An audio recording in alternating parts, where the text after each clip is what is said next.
Lots, you ready for it? I am ready to go. Let's have some fun, huh? All right. Give me your pronunciation on these two players again. Pinot.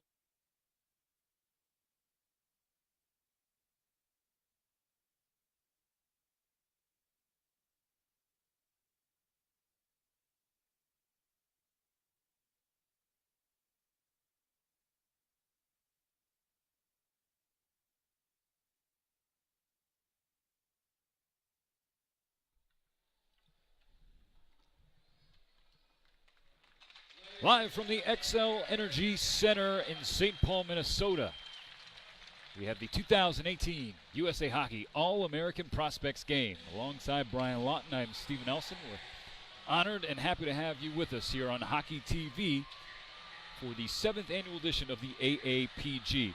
And lots, red, white, and blue waves of hockey talent continue to roll in and impact the landscape of this sport. In the 2018 NHL Draft, 52 American-born players from 17 states were selected, and tonight we get to watch the next year's crop.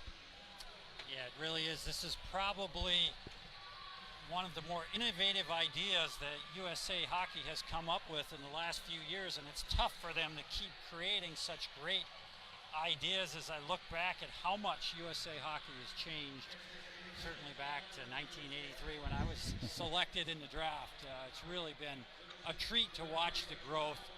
Incredibly unfortunate, tragic events with Jimmy Johansson, the executive director, a good friend of mine, a guy I played on many teams with, passing away. Boy, he did a lot for this sport along with a lot of other guys, Lou Vero. The names are long, but this is a fun event, and there's just a real desire to see more of this, certainly from the pro scouts here in attendance and the college scouts for that matter. Yeah, lots. I'm glad you mentioned that as we're underway here in the first period of play. It's not just about looking toward the future with these young kids. It's about saluting the present and also paying homage to the past here and the people who laid the foundation of USA Hockey and the growth of hockey in this country. So we have Team Leopold and Team Langenbrunner here, as in Jordan Leopold and Jamie Langenbrunner, the two celebrity captains or coaches, we can call them, lots. Two good friends of mine, a couple of local Minnesota guys that had fantastic careers. Langenbrunner over 1,000 games in the National Hockey League. Leopold, of course, big star at the University of Minnesota, a couple national championships, Hobey Baker Award. And they're fun. They're fun guys, and they're going to make it fun for the players, and they're excited to be here. So we have here are 42 of the top American-born hockey prospects in the country that are eligible for the 2019 NHL Draft. Flying along the left wing is John Beecher from Elmira, New York. Fires off the side of the net. Picks up in the far corner. Down to Ryder Donovan. A lot of interesting names here yes. tonight. You're going to hear some names that you've heard a little bit of. Guys like Jack Hughes. Of course, his brother Quinn went 7th overall last year to the Vancouver Canucks. Jack, right now, projected to be 1st overall in the 2019 draft. And it's not just top-heavy, lots. There's a lot of depth of talent here on the ice in Minnesota. Of the 42 players here, 40 are listed on the Central Scouting list. So that's recognizing players who can go in the first 3 rounds of the draft. Shot going wide by Trevor Zegras. He's among those. A lot of people excited about Trevor today. I had a chance to speak with a lot of the different college coaches. He's going to go to Boston University next year, but they really like his game. Reminds a lot of people of John Tavares. Maybe not as gifted a scorer, but a lot of similarities. So we encourage you watching tonight to be interactive with us. Again, the hashtag for the event is coming in, and a shot that's stopped by Spencer Knight, the goaltender for Team Langenbrunner. Knight from Darien, Connecticut. So a couple of early chances here, but the goaltender's up to the task.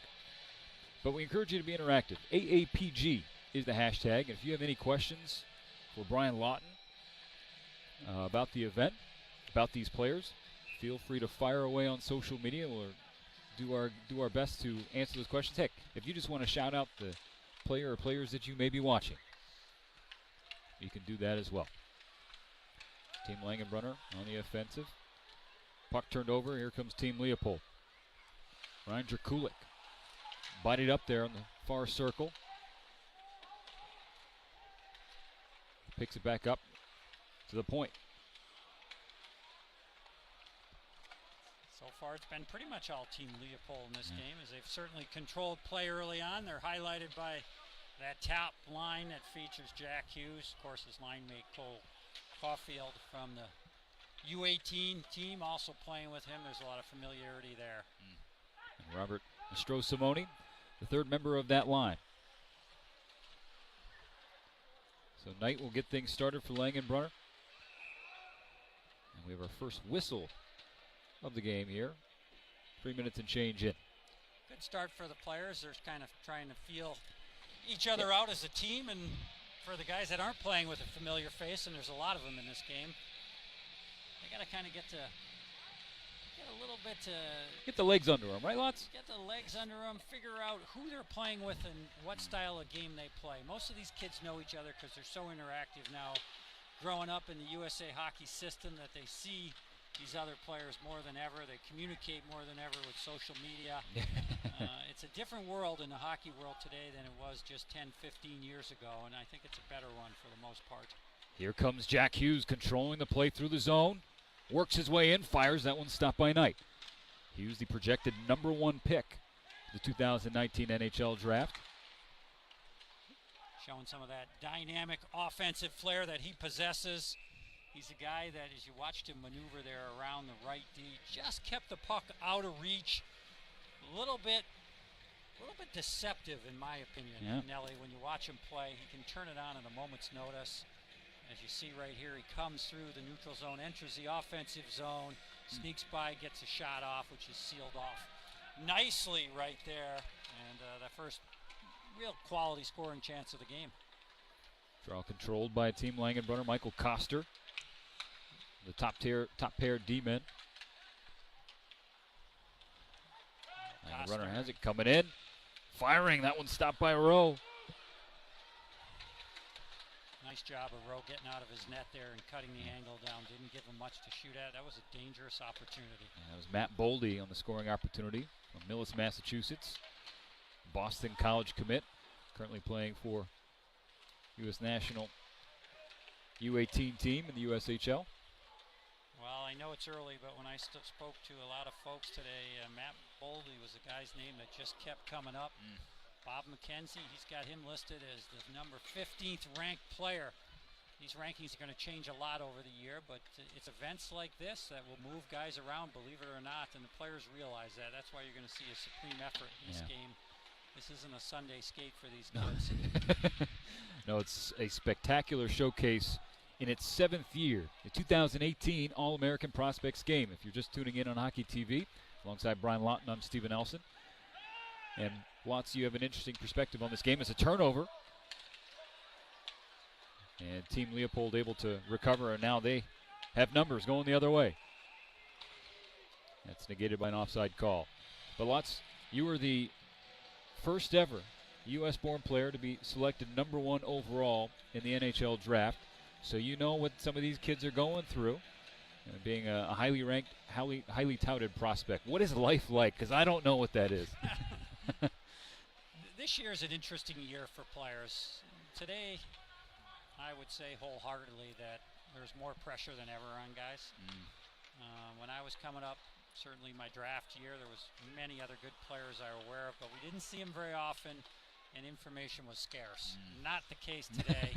No. These kids have to read how they do on a nightly basis. I'm not sure it's a good thing, but at the end of the day, it's reality, and that's what pro hockey is as well. So in some ways, it's preparation. In other ways, it's a little bit of information overload for players that are 17, 18 years old. So these two teams each year coached by probably one of your favorite American-born players growing up, and this year it's Jordan Leopold and Jamie Langenbrunner. First time this event's been held here in the state of hockey. Here comes Team Leopold. Well, the Minnesota Wild were dying to have this event. I know Matt Maker, their president, spoke about it. Anytime you can get this level of player here together in Minnesota, you just don't see this. They've got a tremendous amounts of hockey and quality hockey here, but you never see all the best American prospects together, and that's what makes this so unique. And in some ways, it's still a little bit of a well-kept secret. I think that's going to change over the years as people get accustomed to seeing guys like Brady Tkachuk Hey, we got in the first round. Coming in on a break and firing it wide was Trevor Zegras. Sorry to cut you off, Lots, but that was... Oh, absolutely the right play there. Tremendous move. Wow. Trevor Zegras, he had it top shelf. Great save. Snagged that glove out to just shut off or seal off that top corner. Langenbrunner's got the juice right now. But here comes Team Leopold.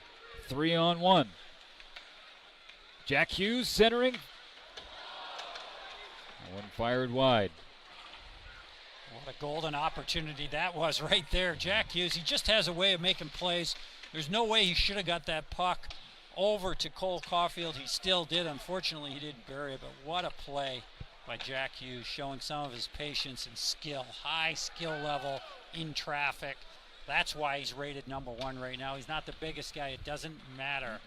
Ask Johnny Gaudreau. That's a guy that's paved the way for Jack Hughes, in my opinion, to be a star in the National Hockey League. In the hands, Jack Hughes refusing to give up on a play and nearly puts one home. This kid is a treat to watch. That one steered wide by Knight, but the puck still controlled by Team Leopold. Far circle, shot blocked by Case McCarthy. That one misses wide.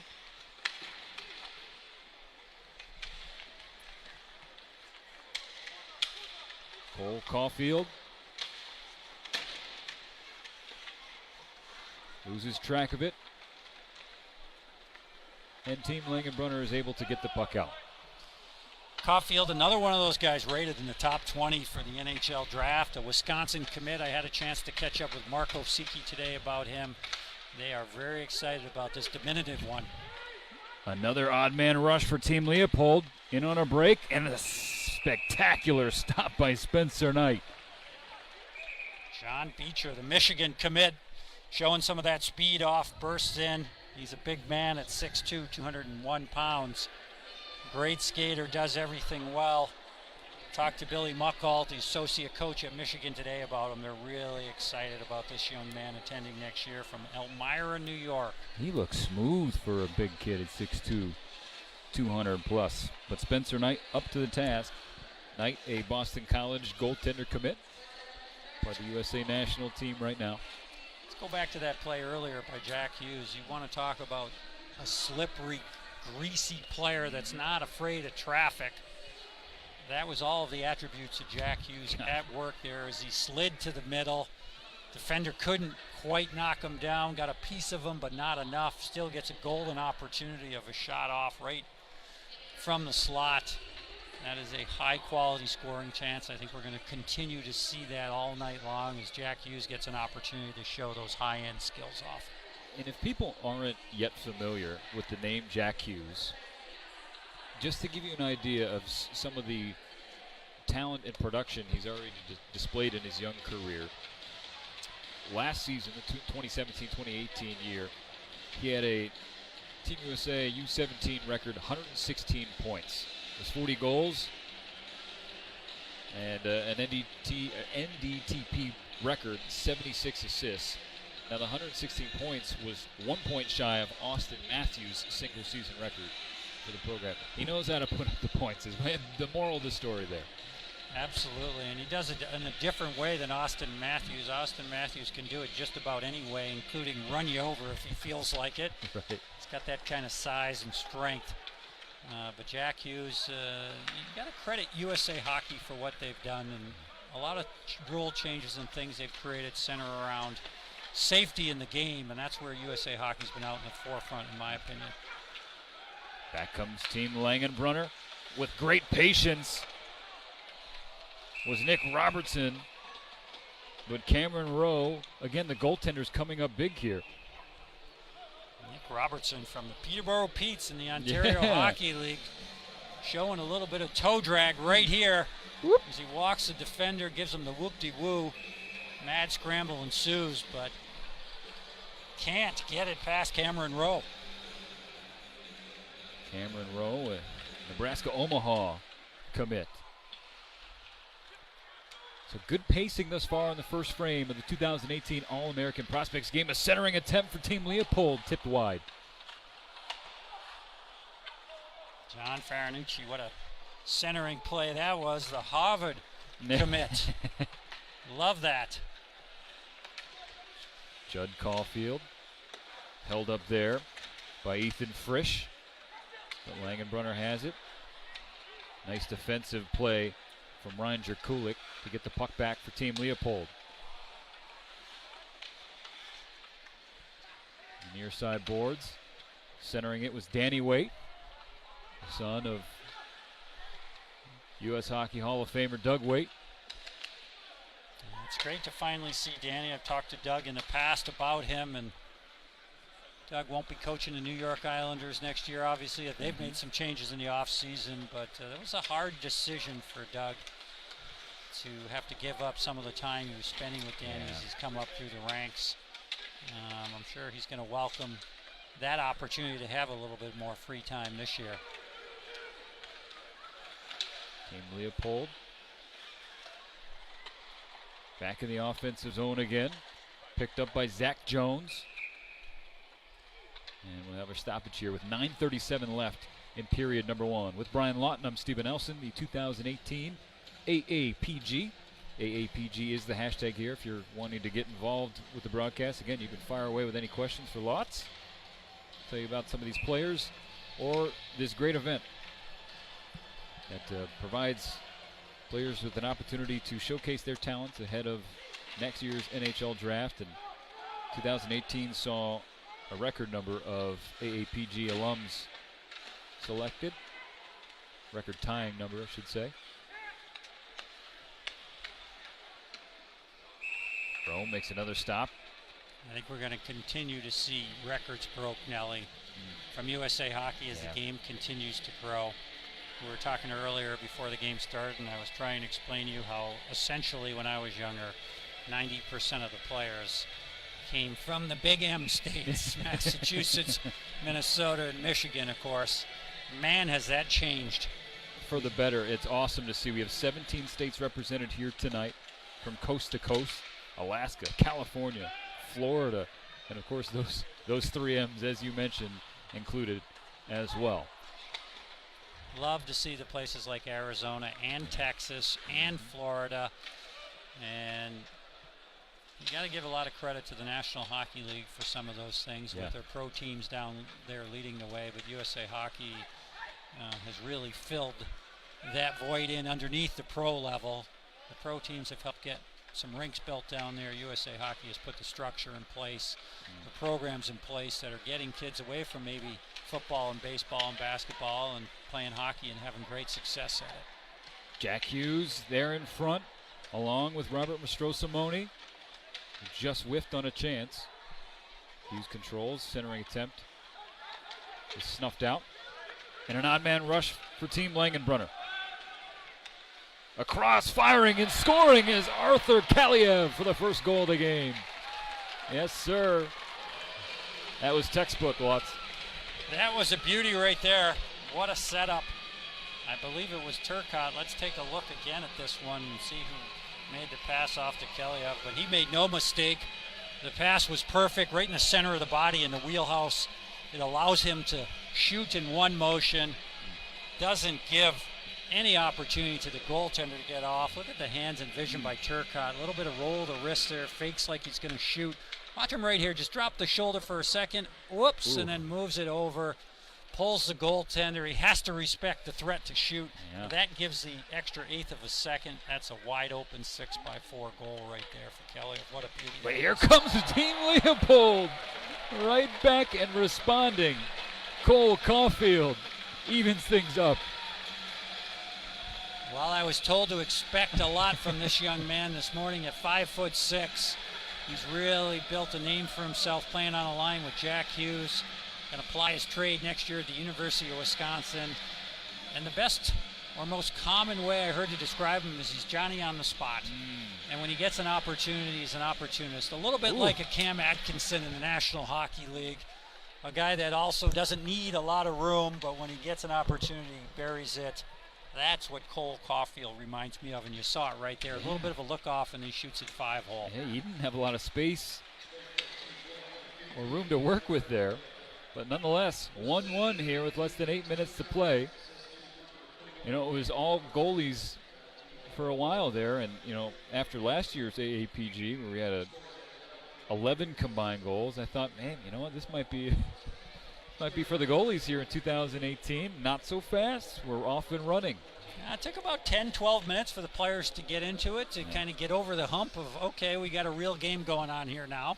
I know who my line mates are. I know what the coach wants from me. Now let's just go out and play.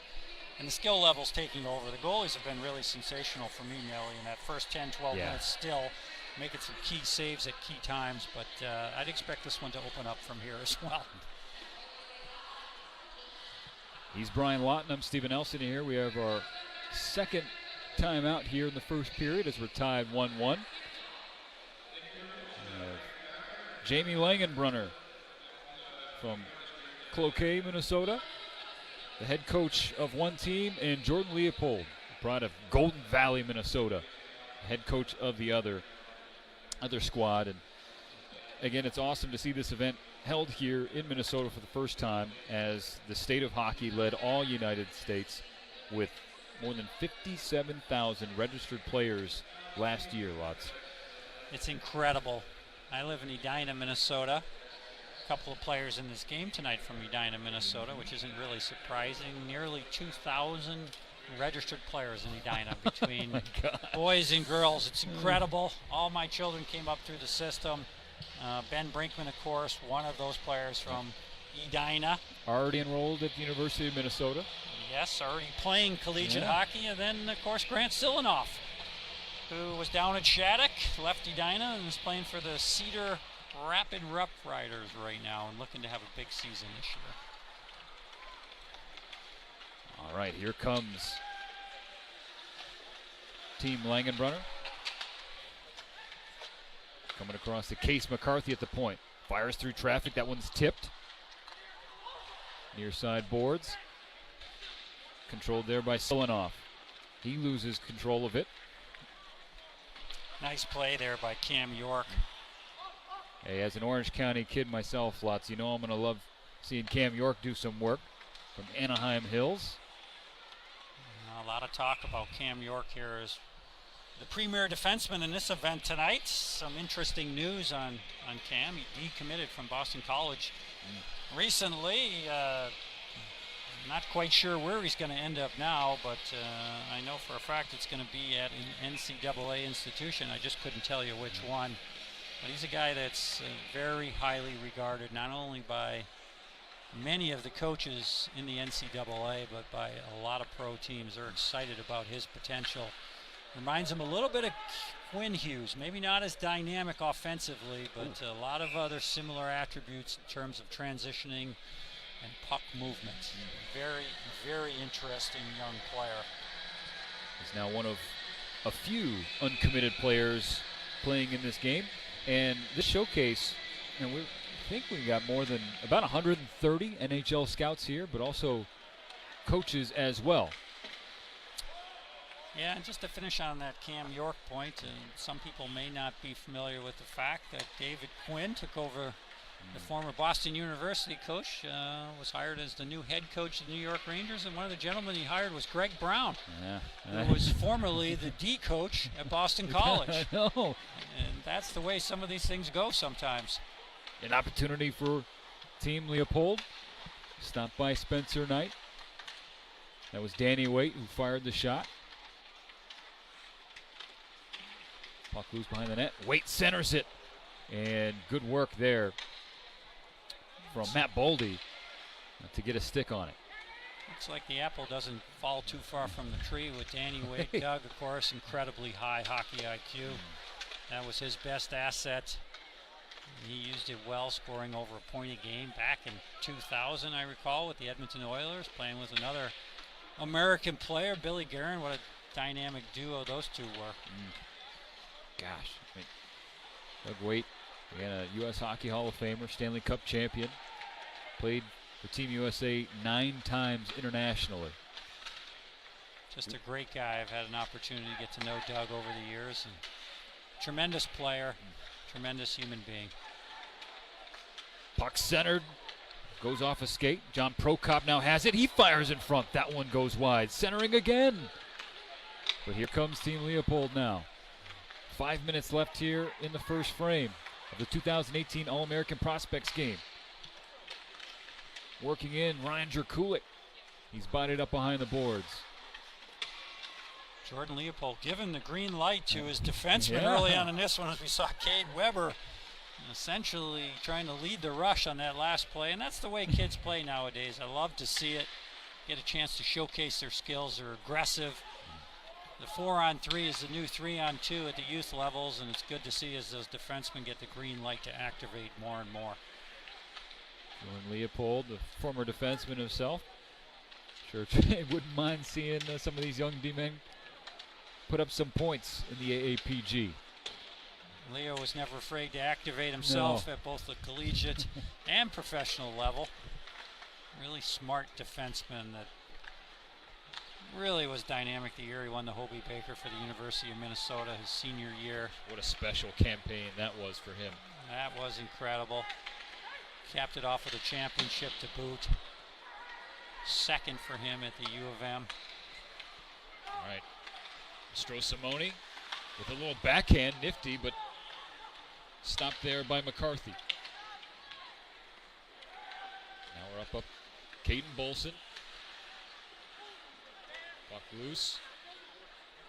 Zach Jones firing. Gets it off the glass.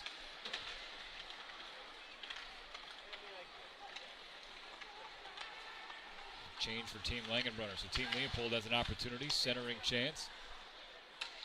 Hits nobody. The puck back out to center ice. Braden Doyle from Linfield, Massachusetts. Getting pressure from all over here. Lawrence Academy for Braden Doyle. Another Boston University commit. One of many in this game. Yeah. A lot of BU, a lot of Michigan. A lot of Wisconsin. Yeah. A little North Dakota, a little UNH. A couple of Harvard commits. Yeah, it's just Teddy Donato was trying to replace Ryan Donato. Yeah. Okay. A little pinballing action here at Xcel Energy Center. Going across for Michael Gildon. Now to Ryder Donovan, back to Gildon. To the point, York. Now controlled by Team Langenbrunner. York having to battle there with Judd Caulfield. Zegras, across. Shot blocked. Good stick by Cam York. Caulfield, Cold, yeah. Judd Caulfield. Two different players, of course. One much bigger than the other, Judd Caulfield, at 6'2", 198 pounds, heading to the University of North Dakota next year. Another team with a couple of commits in this game. A rich hockey program up there. Gosh. You ain't kidding. Getting close to the 2-minute mark here. Opening 20 minutes of the All-American Prospects game. With Brian Lawton, I'm Stephen Elson. Thank you for spending some of your Wednesday evening with us as we watch the next crop of American players. All these kids 2019 NHL draft eligible, and 40 of these 42 have their names on the central scouting list. That's a good thing.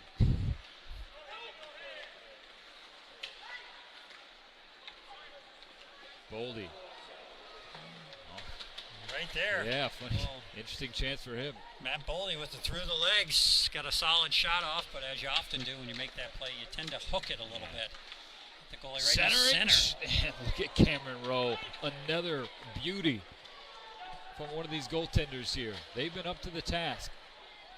The pace has been a little frenetic at times, but these two teams have managed to put together some quality chances, and more often than not, the goaltenders have been up to the challenge. Another centering attempt, steered clear. That one came from Alex Turcotte. He's a name to file away for the next couple of years. Turcotte has it stolen by Drkulik. Toporowski. And here comes Team Langenbrunner. We have another whistle. Nick Robertson is the one who is bringing things on. Robertson from Northville, Michigan. His brother, Jason Robertson, is selected 39th overall in the 2017 draft by the Dallas Stars. Michael Gilden, of course, his brother, selected at 17 by the Florida Panthers. It's fun to see those brother combinations coming up. And then, of course, Quinn Hughes and Jack Hughes. There's Jack there. Goes into 3 members of Team Langenbrunner, who now takes over. Going across center ice, Marshall Warren.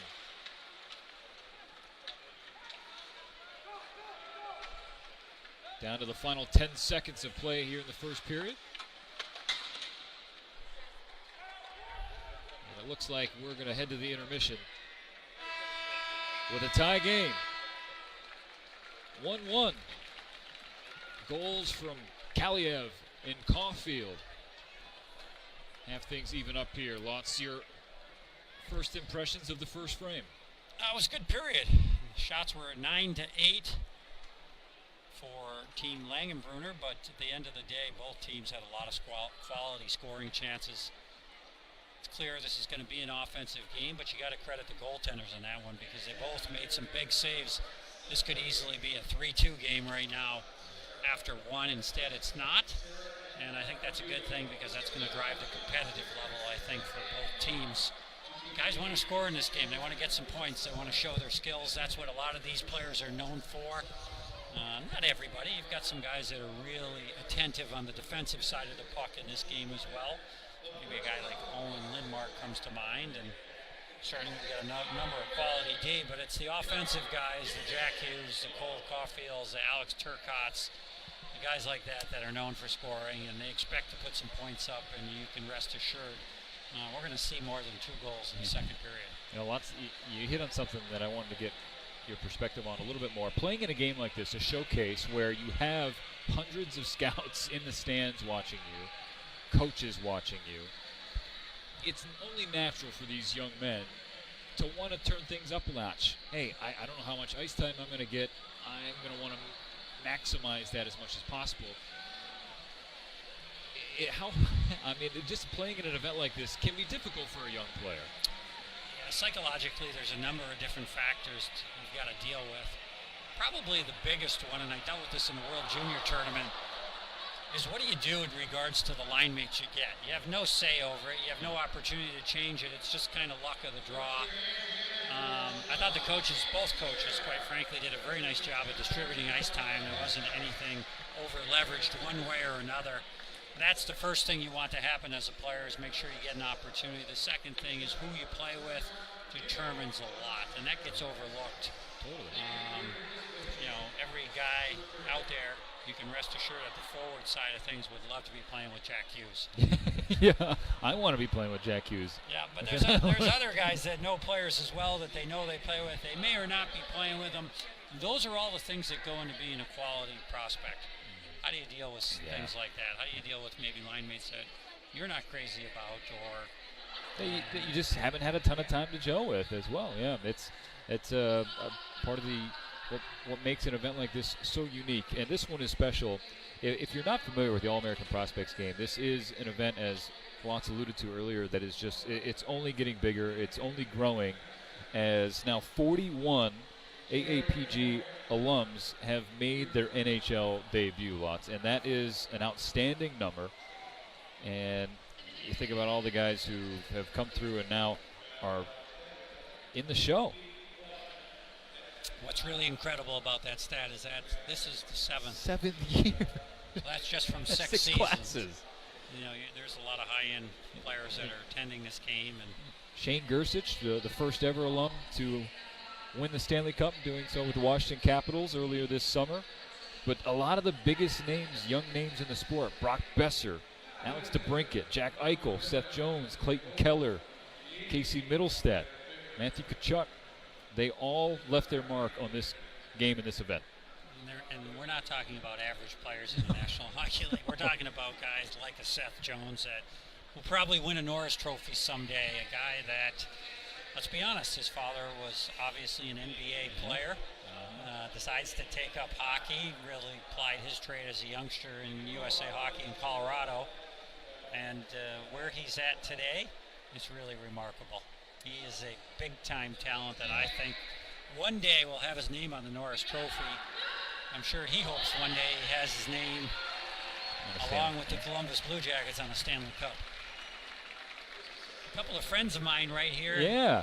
Being out here and really moving out here in 1983. I'm from Rhode Island originally, Cumberland, Rhode Island. You're like an adopted son of Minnesota, though, Lots. Yes. It's just fantastic people out here. And it's, as a guy that loves the sport, it's hard not to love this area because it's so ingrained in families on a daily basis. It's just such a high level of participation. A lot of interesting dynamics over the years. Minnesota has always been very confident in what they do with hockey players. I credit USA Hockey for doing a good job of just getting through to them on more of a global approach has grown the game. Yeah. It was not too many years ago, Minnesota Hockey, because of its behemoth size, was pretty content with what they had going, and some of the national programs and things like that weren't well received early on. That's changed, and the results have been huge. USA Hockey was able to convince the powers that be here that there's a higher ceiling to reach if you go that route, and that's exactly what's happened for USA Hockey. And it's helped to grow the sport nationally, and it's stronger than ever locally, so that's just a triple whammy for the sport of hockey. He is Brian Lawton. I'm Stephen Elson. We are in the first intermission at the 2018 All-American Prospects game. Throughout the broadcast, the rest of the broadcast, we should have some special guests, some friends of Lots. Perhaps John Van Biesbroek might stumble in here to the booth. Tom Garrity. Van Biesbroek, the Assistant Executive Director of Hockey Ops in the U.S.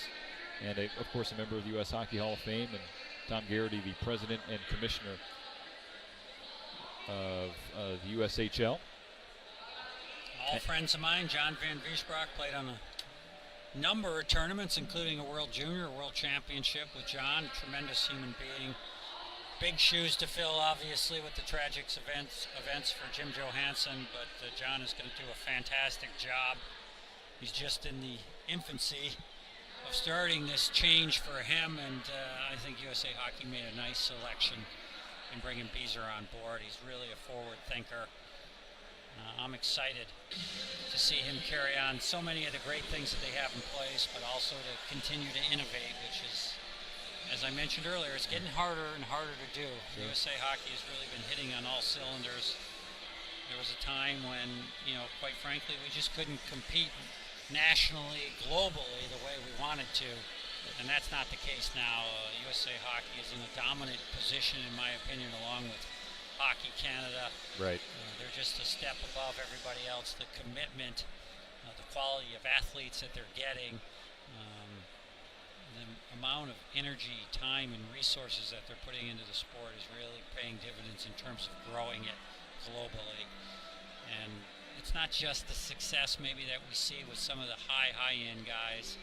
It's all those other reasons that kids play hockey. It's not just about pro hockey. It's about learning how to become a good human being, and I think that hockey is a great sport for that. And that really is why USA Hockey has so many participants. I think it really helps kids in a big way, just to get them involved, just to learn how to work in a team environment, to learn about teamwork and commitment and hard work.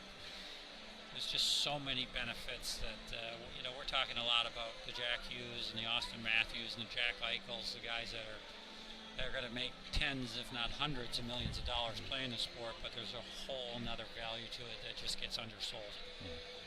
I got to tell you, my time working at NHL Network, with you and the incredible stable of analysts there, it's awesome the impression that you guys make. You would never know that you guys reached the highest level of the sport. You know what I mean? And that's a testament to you. Well, what the point you're trying to make is not just about being a talented or successful or productive professional hockey player, it's about being a productive human being.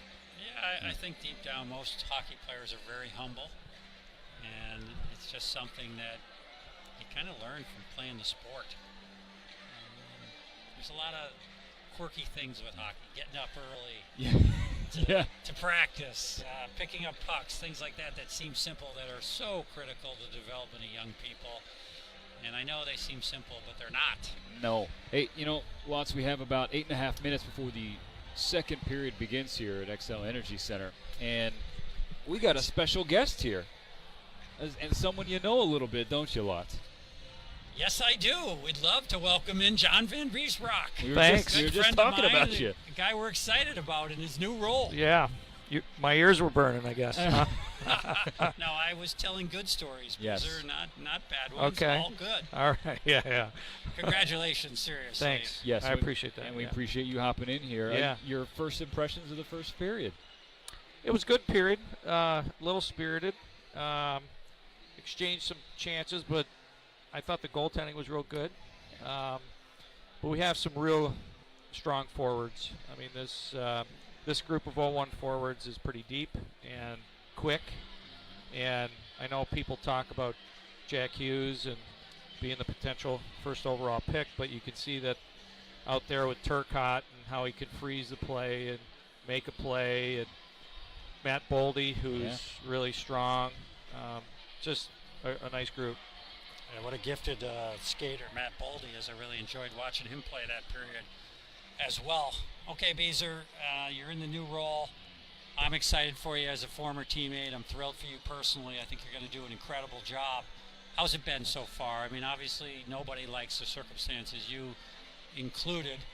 But I'm excited to have you in this role. I think USA Hockey is going to be really thankful 10, 15, 20 years down the road when we look back.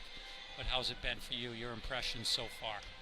Well, thanks, Brian, first of all, for the kind words, and I appreciate that. And, it's been a little bittersweet at the start because, we had the JJ game a couple Sundays ago, driven by Dylan Larkin and a bunch of players. It was a spectacular event, A really fun night and a nice tribute, but, had an impact on players. And when you can have an impact on players, that's probably the primary thing that I'm looking for. I have a great opportunity on all sides. We have great growth of the game with the women's side. I just came from Maine, where some of the top women were trying out for the women's national team. So that's an interesting section for me, and something that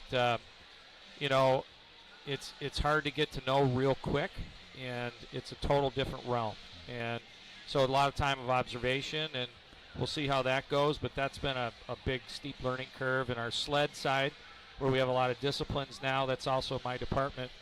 But as you know, the well is really built with our World Junior team, and the potential for that coming up in December, which we're so excited. We're so excited to go to Canada. And always fun to be in It's Canada. always fun to be in Especially Canada. Vancouver. Yeah, and so building teams is very hard. I've heard from a lot of advisors to give me free advice, and that's an interesting realm. But I'm kind of used to that. The things that you're not used to in this role, and you really are a bit surprised by, is the preparation and administration that goes into building teams. All the little details. And you want to treat people with respect, and you want to do it right. And, from a hockey standpoint, every meal time, every time the bus leaves, every time, and you got to have your finger on the pulse of that stuff, and create the order necessary in order for guys to say, hey, you know what, that guy gets it. And, as you know, Brian, I mean, the well of experience of playing in the National Hockey League is a deep well, but it's also one where the game's changing a lot, and you got to be up to the speed of the change and the change of the speed, and what type of game it's calling and being played right now. I mean, we've seen a total transformation of the NHL. I believe that most everybody loves it. We're no longer looking out we're looking for 4 or 5 really gritty type of tough guys. We're looking for the skill, the guy that can get back, surround the puck, make a quick outlet. Obviously, the speed and skill that we have here in this game is representative of that, but also a different way to defend. You know, we see all the blocking of shots. I mean, I can't believe today the amount of shots that are being blocked in the game. It's just amazing sacrifice out there. And I know that not a lot, when I played, I didn't want to say that when I came on air with you guys, but there wasn't a lot of shot blocking going on. I know I was getting out of the way, everyone coming at you, Beezer. That's your job. Yeah, I that's didn't want right. to do your job. We had flamingos, we had all kinds of stuff going on. We're with the Assistant Executive Director of USA Hockey Operations, John Van Beesbroek, here at the 2018 All-American Prospects game. And you talk about the new role and being uncomfortable, and I think that's where a lot of life's growth comes from when you're in different situations. But I'm curious, when it comes to the AAPG, as this event is now in year 7, what do you see as the future for this? How can this get even bigger and better? Well, that's a really good question, because that's something after the game you debrief on and take a look at what you can do different, or, you know, is it doing what it was intended to do from the start? I think it is, to the standpoint that here we are at a 10-star arena in the XL Energy Center, and, you know, we look at all the positives. However, is the game, you know, competitive? Is the game situated at the right time of year? Is the game doing what it was intended to do? And I think we've got to take a look at that. I can't say I have all the answers right now. I say that this is more of a marketing-driven event, our USA Hockey marketing team. We have a new director of marketing in Tony Driscoll. There's a lot of changes at USA Hockey going on, and Tony Driscoll, who's come over from basketball and spent his time with Oak City in the NBA. And so we're getting some new information, you know. We have some good data on how we can maybe do this a little bit from a different standpoint. And, you know, us hockey guys, we got to pay attention to that stuff now. You know, you got to make the world go round. Absolutely. That's really exciting. What's some changes you'd like to see made eventually? You going to take your time and kind of watch and before you make any firm observations about things maybe you'd like to see go in a different direction? How are you feeling about that right now? Well, I'm fairly certain that I'm going to make a couple mistakes right out of the get-go. So, you know what? I think the growth of the game is happening. It's right here on the ice tonight where, you know, the part I'm looking at really closely is our Men's World Championships and how we can win a gold medal. We haven't won a gold medal. Right. I'd like to see us hit a single or a double there where, you know, maybe we could make a couple tweaks, get a couple more players like Patrick Kane there. And we were so close this year. And, you know, just taking in all the information from Bill Zito, who is the general manager of the team, who's the assistant in Columbus, and take in and use the knowledge, use the information, and take a step. You know, like I said, hit a single, a double. You know, maybe we can win a gold medal there, and I think that's really something we take a look at. I mean, we've won medals in just about every category. We're very proud of the growth of the game. I mean, we had 20,000 8U girls playing hockey. I mean, the ADM is starting to come to fruition where we're seeing ice rinks full of hockey players, small area games, things that we did a long time ago, but now we've taken them another step, and, you know, it's great to see everybody involved. So I think the growth of the game is something that is really happening, and there's not a lot I have to do about it. Well, I have no doubt you'll fix that. Of course, you and I, teammates in Vienna, 1987 World Championship. There we go. Oh, yeah. We didn't win a medal, but we had a lot of fun. Yeah.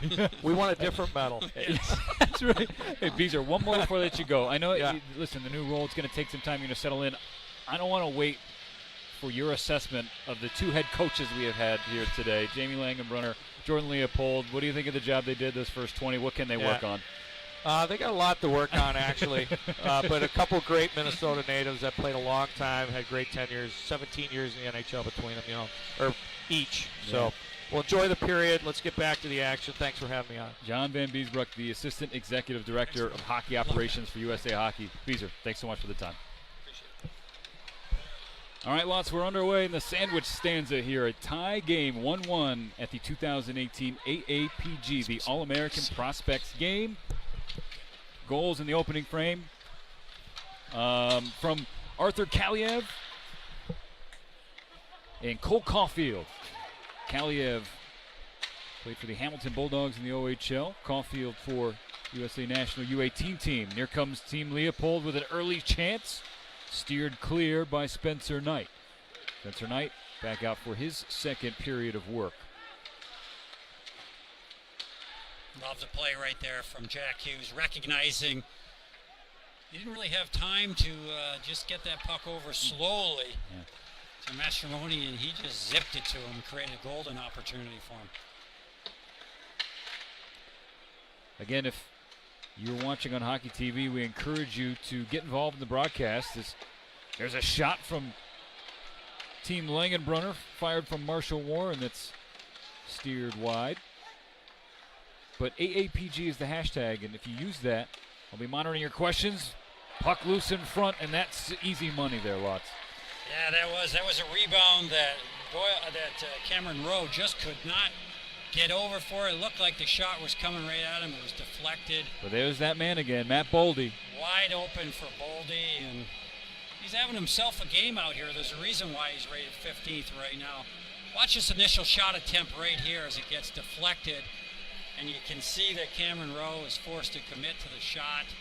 Stands up straight, eventually falling over, but he can't come back all the way to seal off that far post. And all of a sudden, it's 2-1. Team Langenbrunner takes the lead, but remember, it was a quick strike from Team Leopold after the first goal. Let's see if they have a similar response here after the second. One of the more difficult things in a game like this is to sort out your defensive assignments, as we saw that last one there. You got the goaltender coming out to make the save. You had the D going down to try to get a block, and that's all that needs to happen is a couple of things to go wrong to create a golden scoring opportunity. The tip drill goes wide. Ryder Donovan on the shot from Cade Weber at the point. Now on the near side boards. Jockeying for puck control. And coming with it is Team Langenbrunner.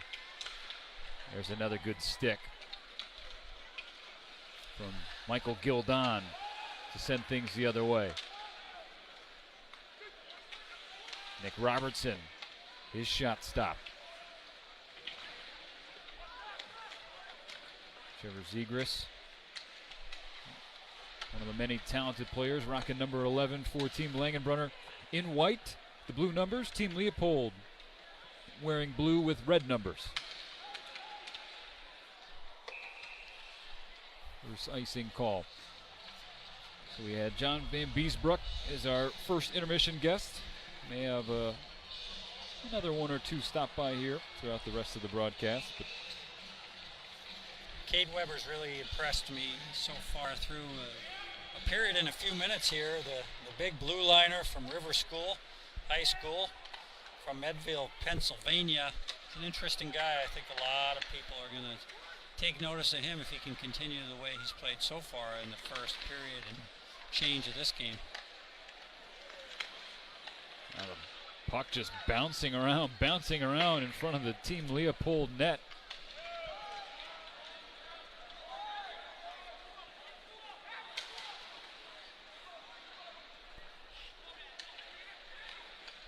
At center ice, Judd Caulfield. Over the point. Case McCarthy goes down to the corner. Around for Grant Silanoff. Grant's a youngster from Edina, Minnesota. Played hockey with one of my younger sons. Nice young man. Left Edina, went down and played at Shattuck, and now he's down in the USHL. Going to eventually make his way to Notre Dame, where he'll play for Jeff Jackson.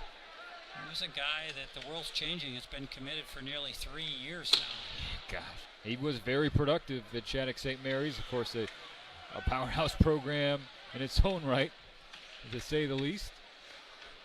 Seen the likes of Zach Parisi, Sidney Crosby, Ryan Malone, Drew Stafford. The list is long. Jonathan Taves. Yeah. What a cast of players they've had there throughout their history. All right, line changes, and Pino Niemi Pinoniemi, the youngster from Holy Family Catholic. Guess what? My wife's brother is the head coach, Noel Rod, of that team. Right. And he raves about Garrett and his offensive abilities. Finnish parents, really interesting player. Not the biggest guy, at just 141 pounds, but skill to burn, and we saw some of it right there. It was the 7th overall selection in the 2017 USHL Phase 1 draft.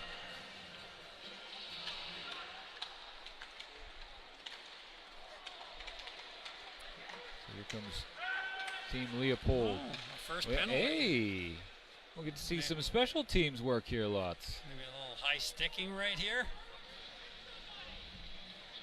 Been a couple errant sticks. You don't see a lot of penalties called in this type of a game, but we're going to get a power play right here. Luke Toporowski drawing the call for Team Leopold, which will send out its first power play unit. That's spearheaded by Jack Hughes, the projected #1 overall selection for the 2019 NHL draft. He's flanked by Robert Mastro-Simone and Cole Caulfield, who has the first and only tally for Team Leopold. And then on the back end, you have Cam York, and it looks like Henry Thrun. Nice feed by Jack Hughes right there as Cole Caulfield. He was patient. He needed about 1/8 of a second more to go far side. Excellent job right there, really, by Spencer Knight holding his ground as he came across. Really quiet and smooth in net. Spencer, of course, one of the players that was invited to the World Junior Camp this summer. The goaltending right now, I'd say he's probably the most highly rated guy of the group, but it's a pretty tight group overall. When I spoke to quite a few scouts before this game about it. His was the name that came up the most, but all the guys, quite frankly, pretty highly regarded. Knight listed at 6'3", 194 pounds. You see his normal goalie mask, he'll have a squid on it because that's his nickname. People call him Squid. Prototypical size right there. We're seeing a lot of bigger and bigger goaltenders in the National Hockey League. All right. It's one position that's grown, while forwards, on the other hand, we're seeing more smaller players with the rule changes that have come into effect. And I touched on it briefly earlier. A lot of it had to do with safety. And we've just created a little bit more room, open space out there, the lack of stick fouls. And great changes for hockey. National Hockey League's carried those on as well, but USA Hockey's been a leader in that area. Knight steering a couple of chances wide, one from Cam York and the other from Cole Caulfield. 50 seconds left on the Team Leopold power play. Here in the second period, they trail by 1 in the 2018 All-American Prospects game. I'm Stephen Nelson with Brian Lawton. Thank you for taking some time here on Hockey TV to tune in to the 7th iteration of this event. First time in the state of hockey. It was in Buffalo for 4 years, Pittsburgh, Philadelphia, and now in St. Paul. Okay, so a rush for the penalty killing unit of Team Langenbrunner. Marshall Warren on the forecheck. John Beecher's another guy out here going to the University of Michigan, commit he's impressed me with his raw skills. He's big, he's rangy, he's fast. It's just a matter of time till he puts it all together. He gets a golden opportunity right here. Hey, oh my God, Reiner Donovan had a wide open goal mouth, but he poked it wide as we hit the 13-minute mark. Jaden Struble tried to center it, went off a skate, and Team Leopold will take back over. Stretch pass attempt from Trevor Janik was negated.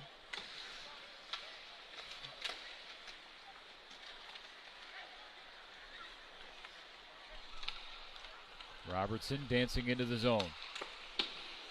Tough angle shot for Caden Bolson. Now things tied up behind the net. Far side for Robertson. Tries to spin, but good D there from Cade. Cade Weber, that is.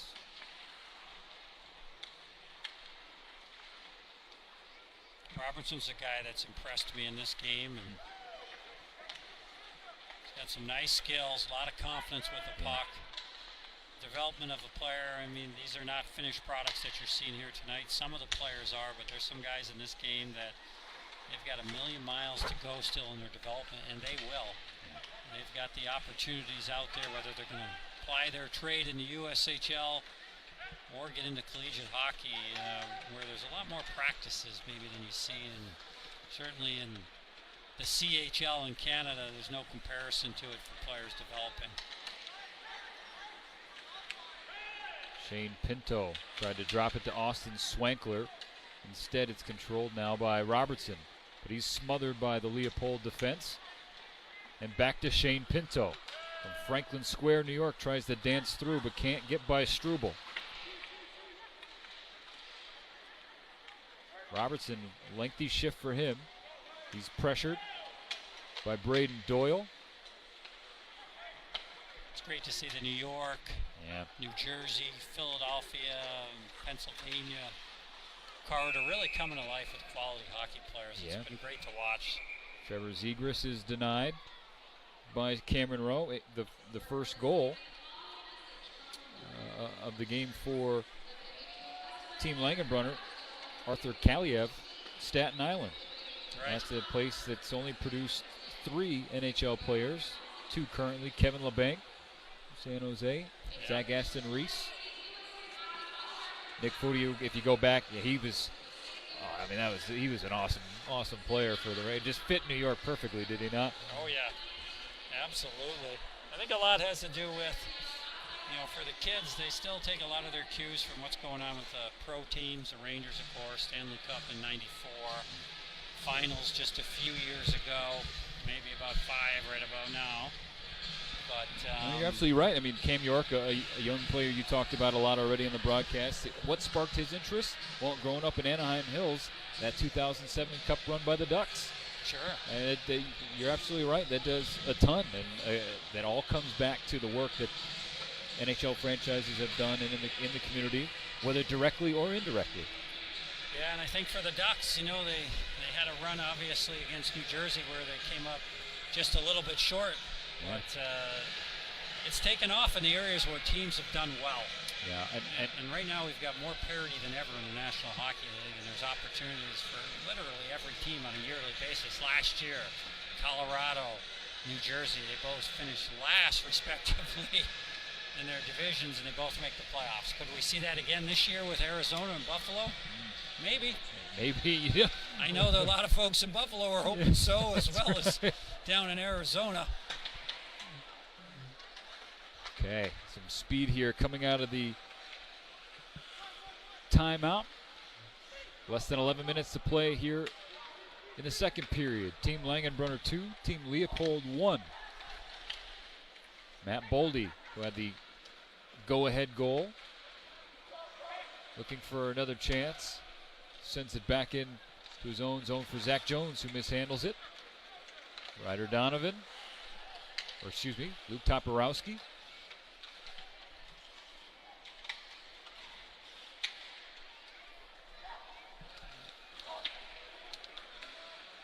And we got a rush here for Team Langenbrunner.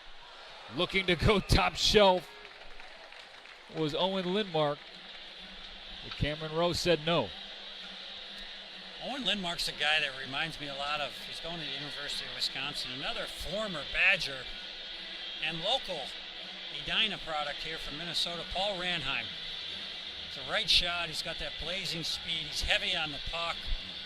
I think it's just a matter of time till he figures out how to put the puck in the net a little bit more efficiently, and when he does that, he's going to be a really dynamic player. Paul Ranheim, by the way, over 1,000 games in the National Hockey League, incredible career. Yeah. Owen Lindmark, he reminds me just a bit of Paul Ranheim. The skating is there, and the strength and the power. It's not a bad guy to be able to pattern yourself after, that's for sure. Well, the pride of Naperville, Illinois. We have a goaltending change for Team Leopold. Dustin Wolf coming in. Middle of the second period. It looks like the same was done for Team Langenbrunner. Isaiah Seville. And I imagine both teams are going to want to try and pepper these new goaltenders coming in the middle of a period. And a close game here at the AAPG.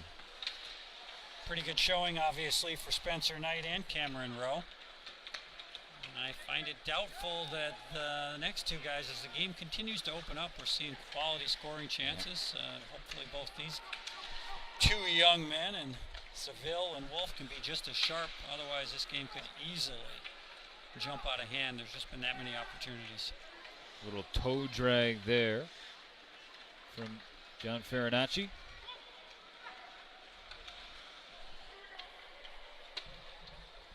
Okay, Seville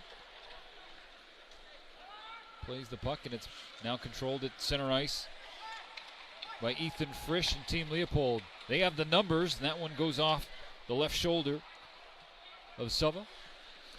Ethan Frisch, of course, headed to the University of North Dakota. He's a nice-looking player. You always love those right shot D. Skates well, can handle it, really transitions the puck quickly up ice. Ryder Donovan flying in, firing, denied twice by Seville. Big saves right there. Couple of opportunities, got his own rebound. Didn't matter, the paddle was down. Nothing available low. These guys are all so big now. Not much to see. Watch right here. Here's shot number one. You're going to see the first save. And then watch the paddle go down right there. Yep. Seville from Anchorage, Alaska. Helped his team at West High School. State large school title. Gave up just 1 goal in 3 games played in that run. A UNO commit. Nebraska Omaha. Playing for the local North American League team here in town in Minnesota, the Minnesota Magicians. 6 different leagues represented here tonight at the AAPG, including the NAHL. Majority of the players in this game, they're going on to collegiate hockey, but many of them, the journey there leads to the United States Hockey League. And eventually we're going to have the president on tonight. Yeah. Tom Garrity, who's a good friend of mine, doing a fantastic job, and Bob Fallon, the president and commissioner before him, did an amazing job in growing the star of that league.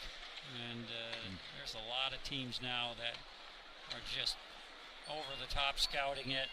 We're seeing more players than ever coming out of there. It's great to see.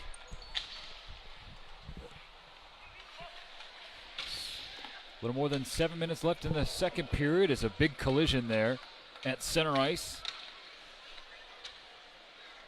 between Janik and Pino Niemi. Both players appear to be all right. They're up skating. They're hockey players, you know that. It happens. That was a big collision. Both players looked just a little bit surprised. Yeah. Hasn't been a tremendous amount of contact in this game, as you might expect. Pino Niemi down to Zach Jones. Zach Jones showing off a sweet set of hands right there. Down low, in tight, nifty little move. Got his own rebound and created another scoring opportunity on the other side of the net off of it. Seville plays it around his own boards as Team Leopold goes for a change. Speaking of hands, that was nifty good work. Right Yeah, there good work. by Swankler. A nice spinorama, passed it to himself, stepped around a defender. All right, pushing the pace, Team Leopold. Shot from the point, wide off the stick of Ethan Frisch. Picked up by John Prokop. Ping pong puck in the neutral zone. Now controlled by Boldy. Boldy had it, lost it. Boldy led the U17 last year in scoring. You might say, why didn't Jack Hughes? Well, he was with the U18 mostly. Playing up. Boldy, 76 points last year. That's a pretty nice season. Played in the 2017 World Challenge, had 9 points in 6 games there. Zegras. Yeah. Ethan Frisch didn't have his stick there. And now it's at the point for Prokop. He looks far side for Boldy. Boldy, Zegras, back to Boldy. Fish, another one of those 8 Minnesotans in this game from Moorhead, Minnesota. Of course, the great Matt Cullen. Wow, Boldy with 2 point-blank chances there, but Dustin Wolf denies him. Another rush for this line. Zegras, Boldy, and Lindmark. Great pass right there. Team Leopold is trying to get out of the zone. Boldy goes to the bench for a change. Here's Zegras dancing through the middle. Has some space here. Centering attempt and whiffing was Silanoff. But nice moves there from the top line centerman of Team Leopold. Here's Silanoff. And finally, it's chipped out and allows Team Leopold to get some fresh legs on the ice. But coming back quickly is Team Langenbrunner. Michael Koster from Chaska, Minnesota, was looking to go far side, and we have another stoppage here with 3:47 to play in the second. With Brian Lawton, I'm Stephen Elson. This is the 7th annual USA Hockey All-American Prospects Game, featuring 42 of the best American players who are eligible for the 2019 NHL Draft. And about 130 NHL scouts are expected to be in attendance here at the Xcel Energy Center in St. Paul, Minnesota. And 40 of the 42 players that we're seeing on this ice lots appear on the 2018-19 NHL Central Scouting preseason futures list. Now, for the unfamiliar, what does that mean and why does it matter? Well, in a nutshell, these are your future players you're going to see in the National Hockey League. They're all not going to make it, of course. It's a process, but USA Hockey has done a nice job of identifying the key players that are going on. They're using the standard, obviously, of excellence for all the players, what they've done until this point. But they're canvassing a lot of different entities along the way. And they're working with a lot of the leagues. They're working with National Hockey League folks. They want to create an environment here where it's truly an honor to be invited to this, and I think they've already set that standard just with the guys they've had in the past. It's an opportunity for kids to showcase their skills. Lists will change a lot. It's still early, but it's always nice to be recognized. It's nice to be out in front of the pack, and then what these young men do over the course of essentially the next 9 months will determine where they get selected in the draft, or if at all, for some players' cases. But so far, the past history is very strong of USA Hockey, identifying key people and getting involved in this game. It's not always easy. You've got a lot of different things going on depending on what team they're playing for. You got to get permission to come play in this game. You've got players that are injured, banged up, bruised. It's a fun event, but hockey players are pretty busy in today's world. Seems like sports, it's 24/7, 365 nowadays, that's for sure. Dancing in and firing was Jack Hughes, but he's stopped by Sebel. The pro leagues are doing a good job, in my opinion, of recognizing the need for rest. Maybe where we're not doing as great a job is with some of the younger players. You know, there's a little bit of a keep up with the Jones mentality, and you've always got to be doing something. But one thing you can't lose sight of, and we're finding out more and more as we go deeper into the physiology of the sport. What a play right there. Is that in the back of the net? Right in the back of the net. We'll have to take a look at that one from Jack What Hughes. just happened? That was a shocker for Seville. He couldn't believe it, but He just sat there, and I understand. I was with him. I'm not quite sure if he shot this reverse-handed or not. Hughes, Look at Jack. He's like, I don't know. I don't know what to tell you. let's take a look, because something looked amiss with this shot right here. It looks like he tries to push it to himself, jumps through. It's his own. It's the defender my God. that turns and fires. Oh. That's what it was. Oh, that's why I was like, what happened to Case What happened to Case McCarthy. there? Yep, he goes to clear it around, and he just hooks it. And this is not as uncommon as you might think. I've seen it happen many, many times. Hughes trying to jump on that loose puck, never gets to it. Case McCarthy steps in, gets a firm hold of it, gets a lot of wood on it, and then blows it right past his own goaltender, unfortunately. All right, so we're back again, tied up at 2.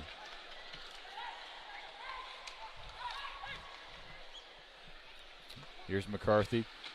Well, Case gets a chance to bounce back a little bit here, but here comes Team Leopold.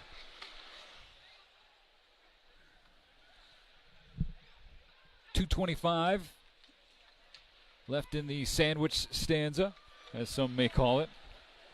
Here comes Marshall Warren, one of the D-men flying down. He centers it, and that one goes off his stick, and good work by Dustin Wolf to corral it. A little bit of shock and awe for both teams on that last goal. Yeah. As you've got to do when things happen, and a lot of strange things happen in this sport, you just pick yourself back up and get back in the fight. Both teams appear to be getting over that momentarily, as nobody was really quite sure what happened there, and they're back at it. It's one of the reasons why hockey continues to grow in popularity. It's so many changes of momentum, so much excitement in the game. I always tell people, what's your favorite sport? And I go, hockey. They're like, really, hockey? And my first question is, like, have you ever just gone and watched a game? And if they say no, I'm like, all right, well, do that. Do that before you ask me. And then come back and let's have a conversation, because it is, it's just an experience, especially when you have this kind of talent on the ice like we do at the 2018 AAPG. Well, hockey's a fantastic sport, and TV's done a great job to improve the viewing pleasure of it. But if you ever get a chance to get out live and see any level of high competition, whether it be USHL or high school. Ryder Donovan goes off the post. Sorry, Lutz. No, that's okay. What a golden opportunity that was right there. Centering attempt, and that one's put in. Yes, sir. Team Leopold takes the lead on the strike there by John Beecher. You've been saying his name a lot here on the broadcast, Lutz. Yeah, he's another guy that's impressed me. Reminds me a little bit of just Matt Boldy in this game as well. Just the way he moves around the ice. He covers a lot of ground. Watch him find a quiet area right here. He's unchecked for just a moment. That's all it takes, and he makes no mistake on this one-timer as he buries it short side past Seville. He's not happy about that one, but there's nothing for him to be upset about. That's a quality play right there that you're going to see a lot of goals generated off of that type of opportunity. So Beecher from Gildan and Donovan. That trio touching it and trying to go between the legs was Austin Swankler. But it goes wide. Great setup from Ryder Donovan there. The University of North Dakota commits as well. Another one from Duluth East High School. He's a big youngster at 6'4", 184 pounds. Number for Team Leopold again. But that one misses wide right. Down to the final 30 seconds of the second period. Dancing in through, and poor Isaiah Suffield. He's just having to turn up the awareness another notch here at the end of the second period, because Team Leopold is putting all kinds of pressure on him. See Danny Waite right there. Team Leopold coming alive a little bit. Right now, 3 lines having some success with Hughes' line, Beecher's line, and Danny Waite's line. And it's been pretty much all Langenbrunner, in my opinion, up until about the last 4 or 5 minutes. They've just turned it up a notch. Team Leopold looking for more here as they just took the lead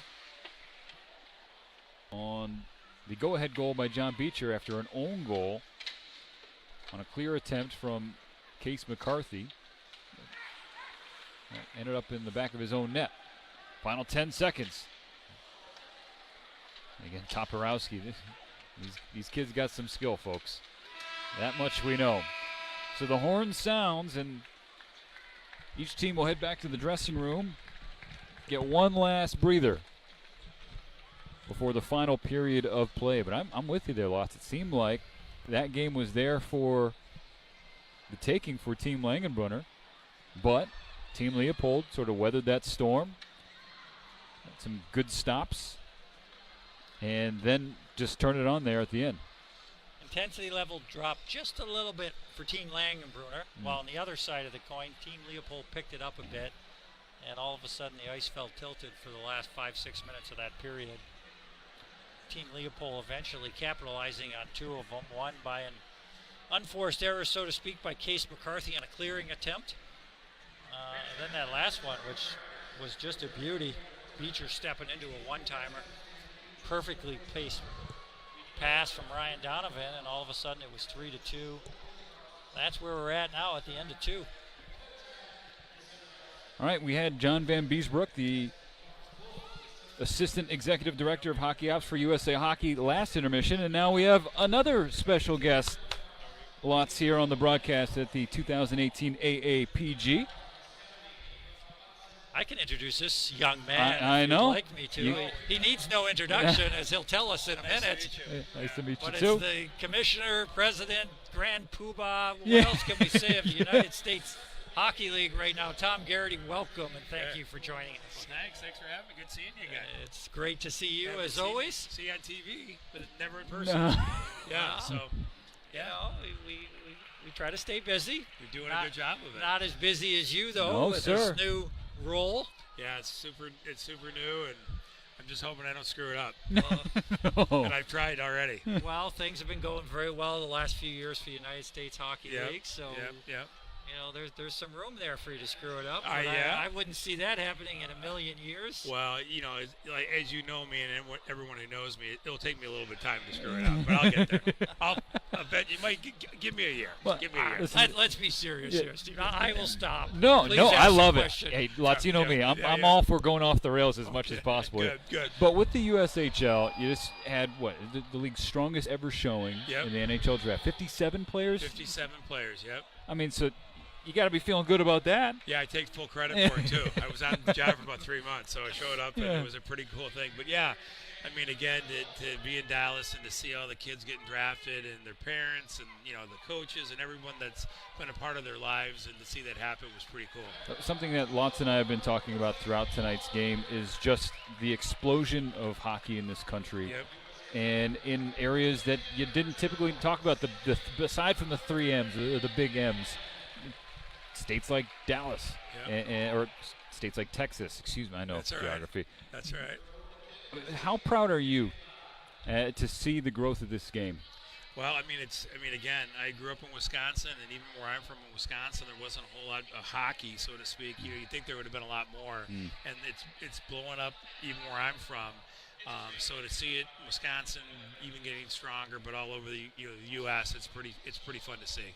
Yeah, very proud, very cool. So where do we go from here, Tom? Seriously, the USHL, they've been on a very nice trajectory. Now it's your job to make sure that continues. Yep. Any changes on the forefront that you see, or is it going to be status quo? Well, I think at least in the foreseeable future, you know, obviously we've got a lot of really great players, and you know, I think some of the vision is to give more resources and even to develop more players, and that's whether that's connecting our tier 1, tier 2 leagues to midgets to all the way down to squirts and peewees, you name it. I mean, trying to figure out a real strong ladder that it can just consistently be funneled in and getting stronger and stronger. So, with that also goes with coaches and management and things of that nature. So I got into the league 7 years ago as an operator and a co-owner with some franchises, and just what I've seen in the last 7 years has been really impressive. Just in how teams are operating, selling ticket sponsorship, things that people are interested to hear about on here, but the players and what they're putting into the players and how they develop them has been pretty cool. So how do you cohesively work now with USA Hockey to make sure we continue to have the growth that we've seen, not only for the USHL, but for hockey all over the place? I mean, how do you do that? What does that look like on a daily basis for you as a commissioner? Well, I mean, it's a really good question. I'm getting to know everybody there, and obviously they're a huge part of our league.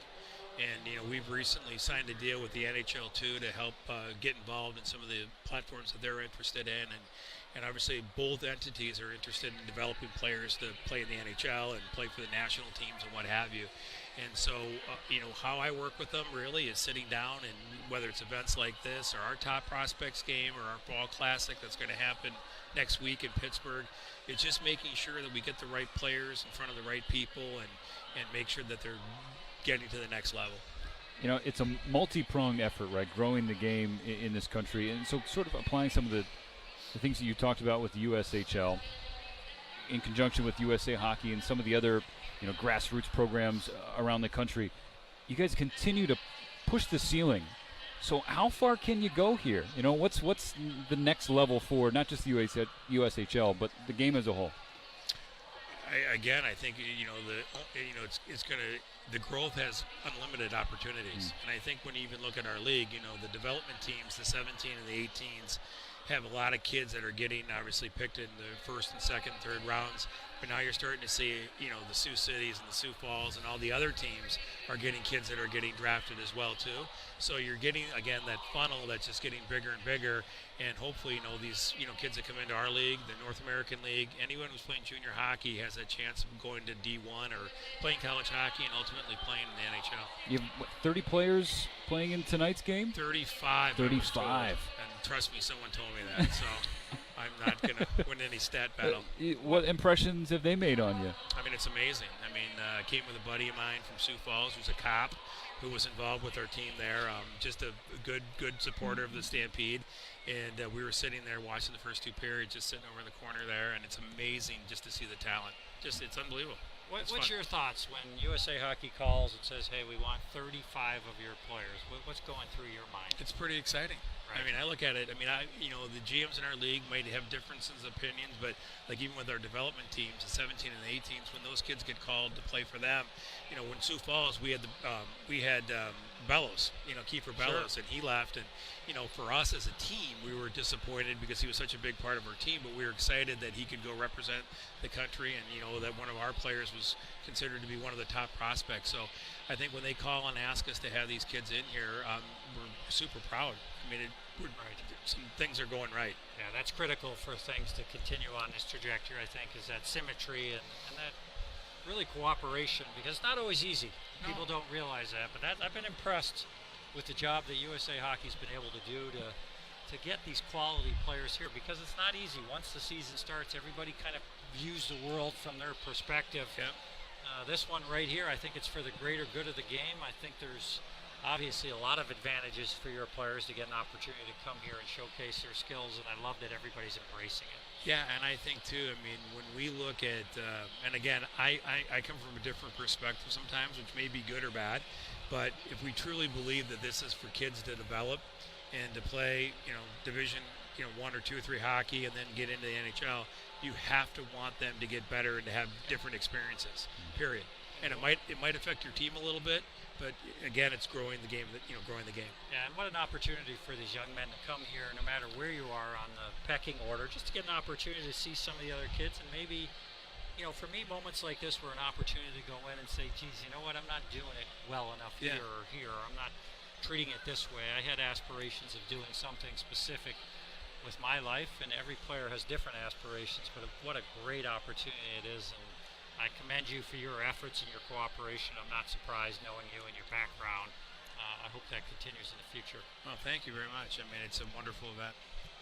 He says nice things about you. Do you have nice things to say about I got Lots? a lot of nice things to say about He doesn't have anything nice to say. That's what I was teeing him up for, Lots. He and his family I'm big fans of he and his wife, and I don't really know his kids much, but I've heard a lot about them, and they're just a wonderful family, and I've always been happy to see his success, and he's always been a guy that I could call, and he always meets me for a coffee and helps me out. If anybody watching on Hockey TV or is interested in getting involved, whether they got a kid growing up who wants to play hockey and maybe they're looking at the USHL and say, man, look at all the success that Lee's having, maybe that's the spot for him. What can they do? How can they learn more? And what's the entry point, I guess? Well, they can always look at our website, USHL.com, and then obviously we have combines and some other events during the course of the year. I think, whether it's going to a game and checking it out in your market or close to your market, or going to our fall classics, our top prospect games, or our combines and some other events that we're going to try to do. There's a lot of different entry points, and they can always reach out to me, and I'm more than happy to see where I can put him. Okay. Yeah. Lots of anything else for your buddy here, Tom? No, I think we'll let Tom go. All right. You know, he's a busy man. That's He's right. got a bigger interview to go to. I'm No, sure. actually, this is the highlight of my year. No way. Yeah, I don't have a whole lot going on. Tom Garrity, the president commissioner of the USHL. We appreciate you popping up into the Thank booth. you. Really nice to meet you. You as well. It's great seeing you again. brother. Congratulations. Thank Best you. of luck. Thank you so much. Yeah. All right, Lots, we got about 8 minutes left before the third and final period at the 2018 AAPG, and we really appreciate both Tom Garrity and John Van Beesbrook for taking a few moments from their night to talk about their new roles.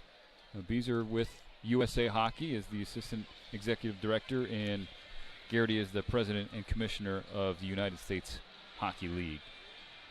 We've talked about the growth of the sport, but from your vantage point, the USHL, how far has it come in just the last handful of years? I can remember not too long ago when it was a really, really big deal that Landon Wilson was selected, Rick Wilson's son, in the first round of the National Hockey League draft. Nowadays, it's just old hat.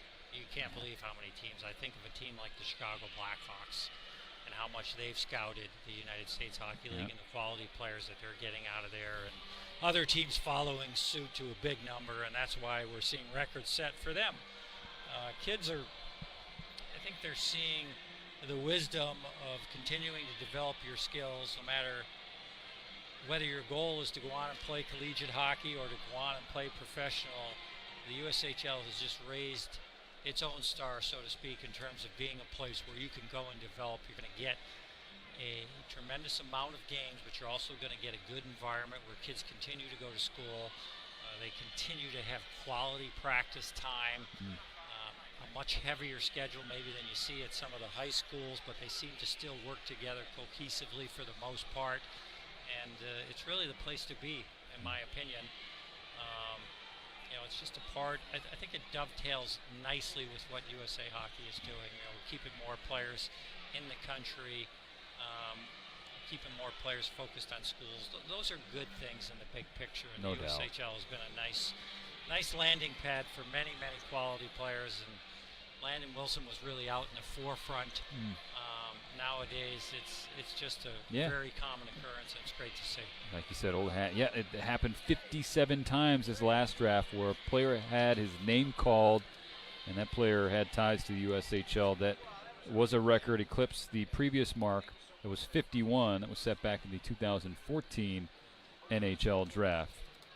But and I think a lot of that growth, you know, it's awareness as the sport grows in popularity in some of the quote-unquote non-traditional hockey markets, and more people find out not just the benefits of playing in the USHL, but like you talked about, that keeping kids here, valuing education, and getting them not. If they get to the NHL, then awesome. All these kids, great. But what else is along the way on the journey for each of these young players? Like, that's what is important as well. All right, so 20 more minutes of hockey here at Xcel Energy Center, St. Paul, Minnesota, the site of the 7th annual USA Hockey All-American Prospects game. It is Team Leopold 3, Team Langenbrunner 2. Team Leopold, coached by Jordan Leopold, went to Robbinsdale Armstrong High School, was a star there before he went on to be a standout at Minnesota. Hobie Baker Award winner, assisted on the overtime national championship winning goal in 2002, the second round pick of the Ducks in 1999. And then on the other side, Jamie Langenbrunner, 663 points in his NHL career, one of only 35 U.S.-born players to eclipse 660. And he also hoisted that thing called the Stanley Cup twice. Oh, yeah, and he was an instrumental part in both championship runs.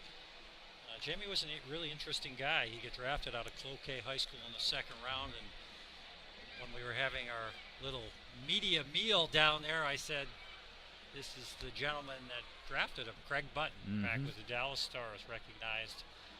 And Craig, of course, with TSN right now, hockey, and does a nice job really overseeing all the potential draft picks for them. That's his specific role for them, and he was really the guy that recognized the talents of Jamie Langenbrunner long before anybody else. He really was a surprise pick at the second round that year, and I remember that draft clear as day.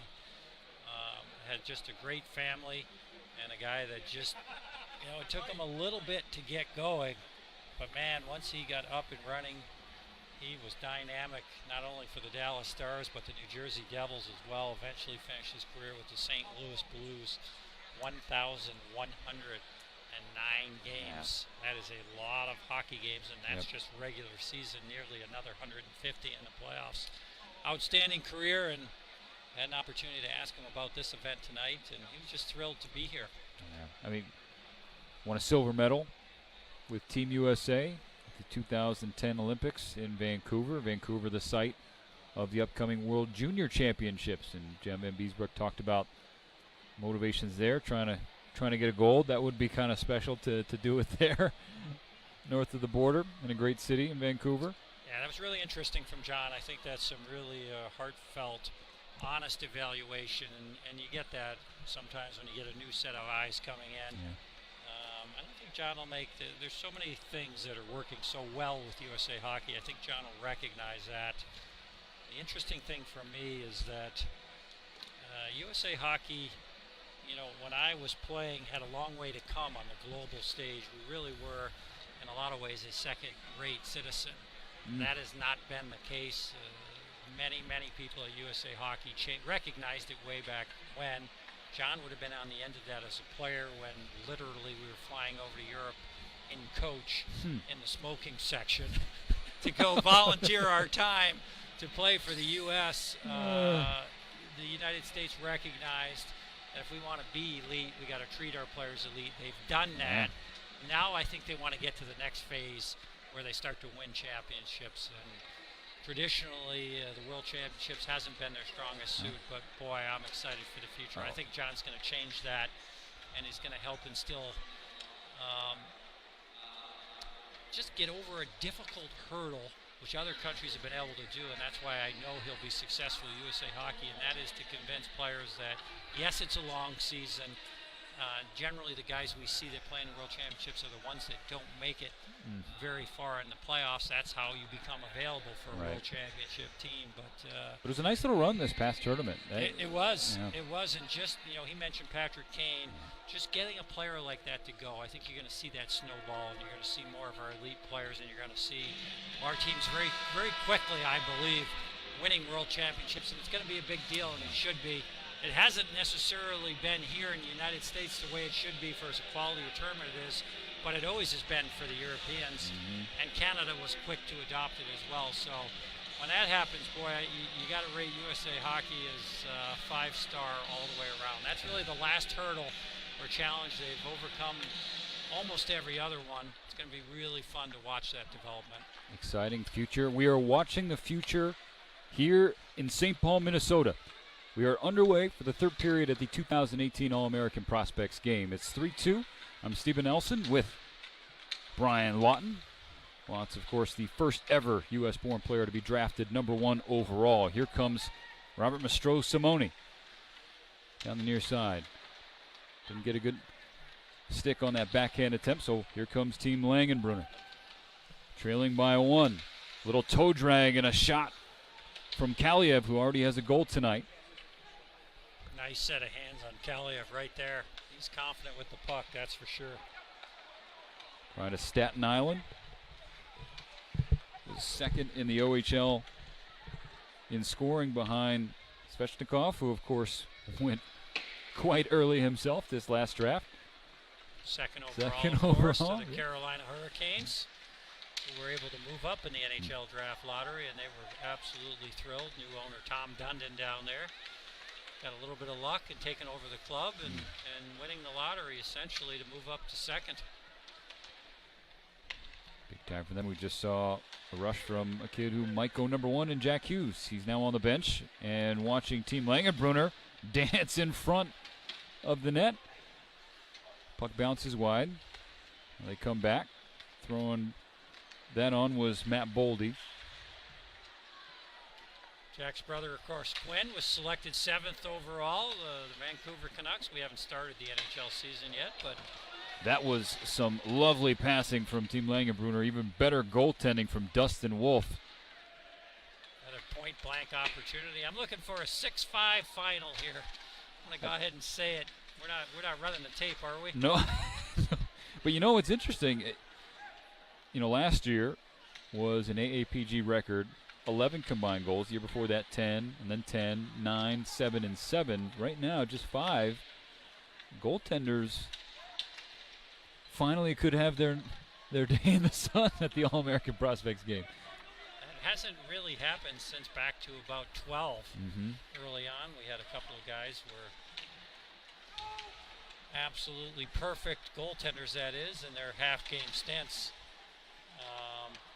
We haven't seen that by any of the goaltenders tonight, obviously, but it's been a long time. I see this game opening up. There's just a little bit more room being created out there. But the goalies they've been up to the test. They've been the stars of the show so far. Austin Swankler bounces off his skates and he corrals it back to the blue line.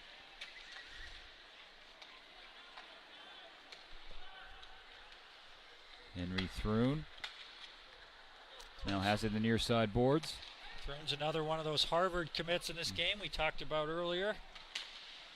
Real solid competitor. Moves well, good size, strong on his skates. Deflection and attempt in front by Danny Waite, and then hacking away at it was his line mate Trevor Janik, but Isaiah Subble said no several times. Trevor Janik, he's a real interesting guy.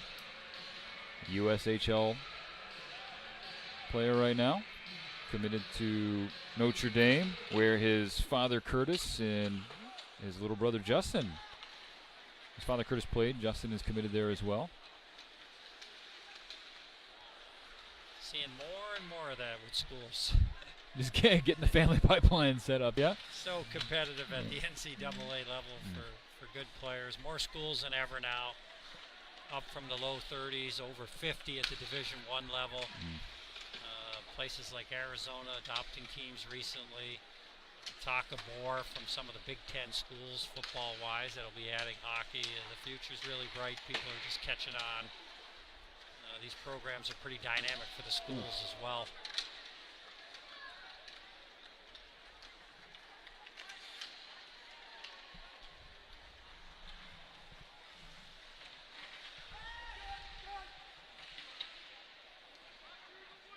Scramble on the near side involving Shane Pinto and others.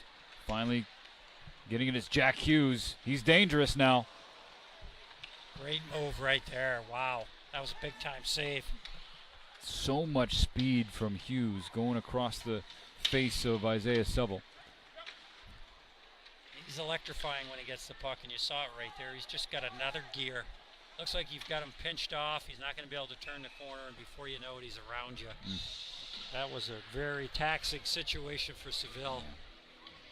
Maybe we'll get another look at that one in a second, but Jack Hughes just turned the afterburners on. And incredible edge work. If you want to cut in on a defenseman like that, you've got to be really powerful on your edges. I love the way he skates. He's up on top of his skates. He's gliding above the ice. A lot of natural things that he just does so well. That's why he's such a special player. Cam York, Mastro Simone looking across for Caulfield, who has a goal himself this evening.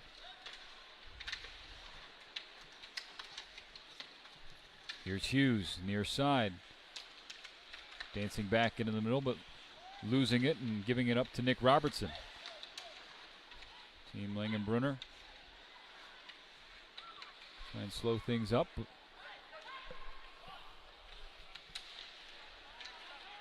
Going across center ice, Alex Turcotte. He loses control. Robertson in front for Turcotte. Wolf with the save again with that pad. Nifty shot by Turcotte to kind of hook that one far side. Almost got it to go. Dustin Wolf from Tustin, California. An Orange County kid. Former LA Junior King. Yeah, we have a change for Team Leopold, so Cade Weber has to wait a little bit before taking control. And now he's got to defend an odd man rush. Shot off the side of the net from Boldy.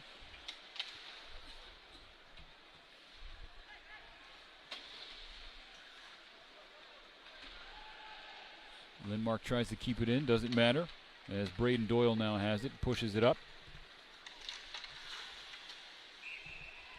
John Beecher has the go-ahead goal. Tried to one-hand one on Seville. Nothing doing there, and see the smiles and the sportsmanship. Yes, they're playing a game and being competitive with one another, but this is an opportunity for the best of the best to also get to know each other. These guys are going to be seeing each other for years to come. A lot of these kids know each other better than ever. A lot of them are, in many cases in this game, are going on to the same university. They may not be teammates yet, but they'll enter college the same year, and you know how that is. You build a lot of your friendships with your classmates. And these kids are already communicating, looking forward to it, trying to stay in the moment with wherever they are, but certainly aware of where their futures are headed. One big question mark on the college front out there, really two of them in this game. The first being Jack Hughes. Will he make it to college, or right. will he be in the National Hockey League next year? Everywhere. He's always been playing up. Whether it was the U17, playing with the U18s, the World Junior Summer Showcase this year. So, yeah, that's definitely one to watch. I think a lot of people thought that Quinn Hughes might turn professional. When you're picked any time in the top 10, that's always certainly a possibility, but he elected to stay at the University of Michigan, and I just think that was a sensational choice for him personally. I think he's got a really bright future ahead of him, another year to get stronger, continue to develop, work on his game. It's just going to help him to reach a higher level than he ever could have if he had started this season, so I think that's a great decision. Jack Hughes, on the other hand, I wouldn't be surprised if he ends up in college, too. I know he may be first overall, but don't be surprised. I'd be going for the full court press if I was working for one of these quality universities now, because he's a guy that you would love to have, even if it was for just a season. No doubt. It would be a treat. Matt Boldy tries to go between the legs. Yeah, listen, Hughes is wearing blue tonight. I'm sure a lot of Michigan fans hope he wears maize and blue in the future like his brother does currently. Offside call. The other interesting story tonight, we touched on a little bit, Cam York. His future undecided right now as to what university. He had originally committed to Boston College. It was reported in social media for what that means, that he's decommitted You're all from over Boston it, Lance. College, along with a couple of tidbits on how Greg Brown had left for the NHL, and that was really the person that recruited him. There's generally a connection for every one of these recruits, a real touch point. That's the majority of the reason why they go. In some cases, it's the head coach. In some cases, it may be the position coach. It may just be anybody on the staff. Yeah, that Hockey East landscape changes dramatically this offseason. With the coaching changes. Of course, with David Quinn going on to the New York Rangers. I think BU, though, they've got such a strong structure in place. I think it's BU. It's BU. Their excellence will be there. It's more competitive than ever, though. There's so many new schools, and there's so many new schools that are just doing a great job. We've seen some smaller schools that maybe hadn't seen in the past. Union, Quinnipiac. They've got good staffs, competent people, great opportunities, and there's just a lot of really good hockey players out there looking for a place to play. Two more great saves from Dustin Wolf. The first on John Farinacci, the Harvard commit, and the second on a follow-up from Jaden Struble, Northeastern University pledge. And again, right off the draw. We've seen some weird things down in that net at the end of the second period anyway. Jaden Struble going to apply his trade at Northeastern under the tutelage of one of my good friends, Jimmy Madigan, who's doing a nice job as the head coach there. 12 minutes left in the AAPG. Jordan Leopold's squad holds the slim one-goal edge on Jamie Langenbrunner's group. Team Leopold in blue with the red numbering. Team Langenbrunner wearing white with blue numbers. A center for Ryan Jerkulik, who whiffs. That one off a stick and deflected out of play. Minnesota, New York, Illinois, Massachusetts, California, Florida, Pennsylvania, Texas, Wisconsin, Alaska, Connecticut, Iowa, Michigan, New Jersey, North Dakota, Rhode Island, and Virginia. No, I am not just randomly listing off states from the 50. Those are the 17 represented here tonight at the All-American Prospects game. Minnesota with a record 10 players in the first edition in this event's 7th year to be held in the state of hockey. Incredible, some of those states you listed off there. Virginia. Yeah. I mean, wow. Great to hear someone Yeah. from Rhode Island, my home state, Mm-hmm. and from my hometown for that matter, Cumberland. Zach Jones, the one from Virginia, Glen Allen. Struble from Rhode Island.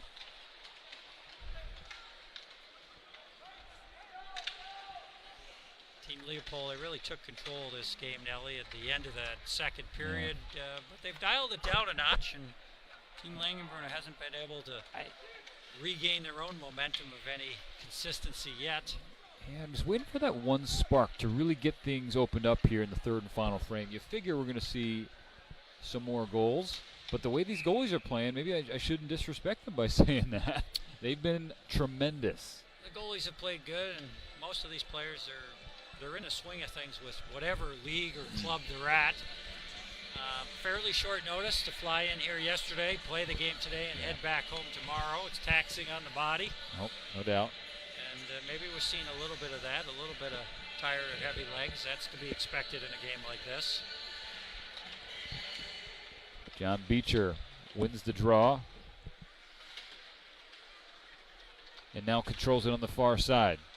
Beecher has Gildon, but he's stripped there by Zach Jones. Beecher now in front, and that one goes loose and off the pipe. Golden opportunity right there for Gildon. He just didn't bury. Piping out, goalie's best friend. I thought that was going in too, just in the angle and the sound, but out the other side. So now the other number 9, Matt Boldy, trying to battle for puck possession.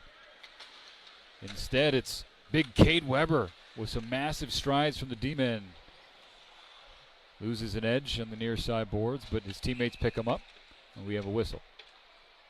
Cade Weber heading to Boston University. He's done a nice job representing himself tonight. He's looked good all night long. 6'5", 194 from Meadville, Pennsylvania. Really moves well for a big guy. Yeah, you ain't That's kidding. critical. Some of those strides he was taking, my goodness, they were gorgeous. Well, think of some of the big men. I'm not just talking about Zdeno Chara in the National Hockey League, but guys like Victor Hedman that are big, they're rangy, they can cover a lot of ground. That's what Cade Weber looks like tonight.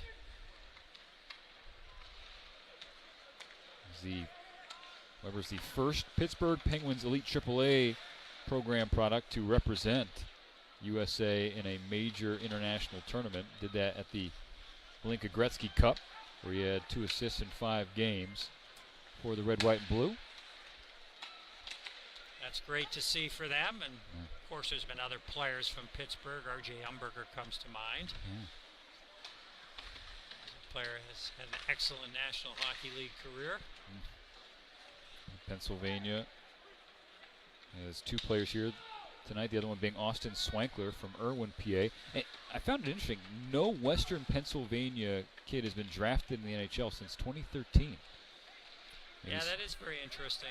We're seeing a big uptick, obviously, in the Philly area and the eastern side of the state, but this is great to see right here, though, to have somebody.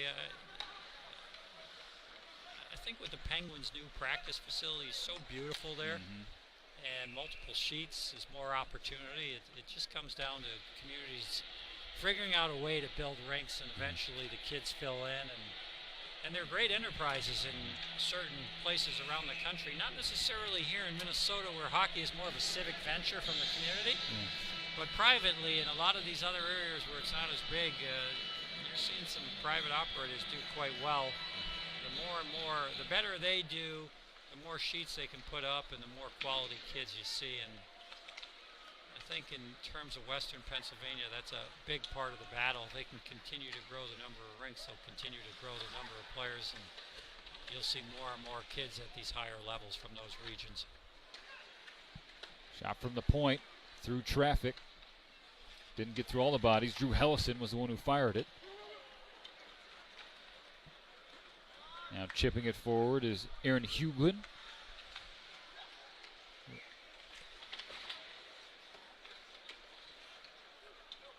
Rattles around and reaching out to hold it there is Jaden Struble. He'll settle things down. Warren back to Struble. Up to Caden Bolson.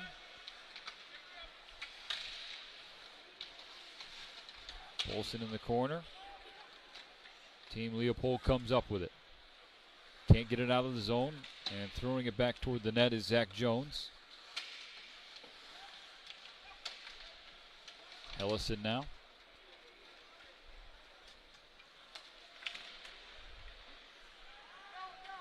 Batting it forward is Drakulik, and Team Leopold will go for a change with 7 minutes left in the third and final period at the AAPG. About 130 NHL scouts in attendance to watch 42 of the best American-born players, including this one. Jack Hughes goes across, and that's what he can do. Make some plays as Team Leopold has its fourth tally and a 2-goal lead. And that's what Jack Hughes can do so easily. Cole Caulfield is going to be the recipient of a beautiful pass that's thread basically under the triangle of the defender's stick and his feet. As you watch this play develop again, watch how patient Hughes is. He's waiting, and then he's just going to zip it. And there's nothing you can do there. Vlasic, who has really impressed me tonight as well, of course, a cousin of San Jose defender Mark Eduardo Vlasic, has no opportunity there. He's got to figure out a way to cut that pass off or take away the defender and let the goaltender take the shooter one-on-one. That may sound crazy, but that's the way they play in the National Hockey League. You try to apply pressure, but you can't let that pass go across. As we see three of the Minnesota collegiate hockey coaches, Scotty Sandlin in the middle from UMD, Bob Motzkow, of course, the new head coach for the Golden Gophers here in Minnesota. And then Mike Hastings, who's going to be the coach of the World Junior team from Mankato right here. Cole Caulfield with his second tally tonight on Wisconsin, huh? Always helps when you're playing, in this case, a lot of National Hockey League teams are looking for pairs. Tonight there's a pair in Caulfield and Hughes that play together. They understand each other's tendencies. Caulfield knew 100% he was getting that puck. All he had to do was figure out a way to corral it and bury it, which isn't easy because Hughes put some zip on it, just a little bit of extra zip on it, but he knows that Caulfield can handle that, and that allows him to make that play with confidence. That's great teamwork right there. Caulfield's brother, Brock, is already at Wisconsin. Their father, Paul, played 1 year professionally in the early 90s. And Caulfield now probably in the driver's seat with 2 goals. You know, All-Star Game showcase events go in terms of the MVP. He's looking pretty good, but we still have 6.5 minutes to play here at Xcel Energy Center. It's still an opportunity for Team Langenbrunner to tie this game up or even take the lead. With Brian Lawton, I'm Stephen Elson, and here's a chance for Team Langenbrunner. That one bounces around and finds the back of the net. Things are picking up. Look at this. Look at this. And it looks like Kaliev, he hears me talking about Caulfield with 2. He's like, all right, Nelson, I hear you. I'm going to get my second tally. Staten Island, stand up. Arthur Kaliev had a really nice game. He's going to get a nice bit of a fortuitous bounce on this puck as you're going to lose control of it. Right there, it goes off Kaliev. I think he actually shelved that. He got it. You know what? He ends up using the tip of his stick and almost kind of stabs it to the top corner. That's not easy to do. No. And all of a sudden, 4-3 with 6 minutes to go. I'm not feeling as bad about that 6-5 expectation.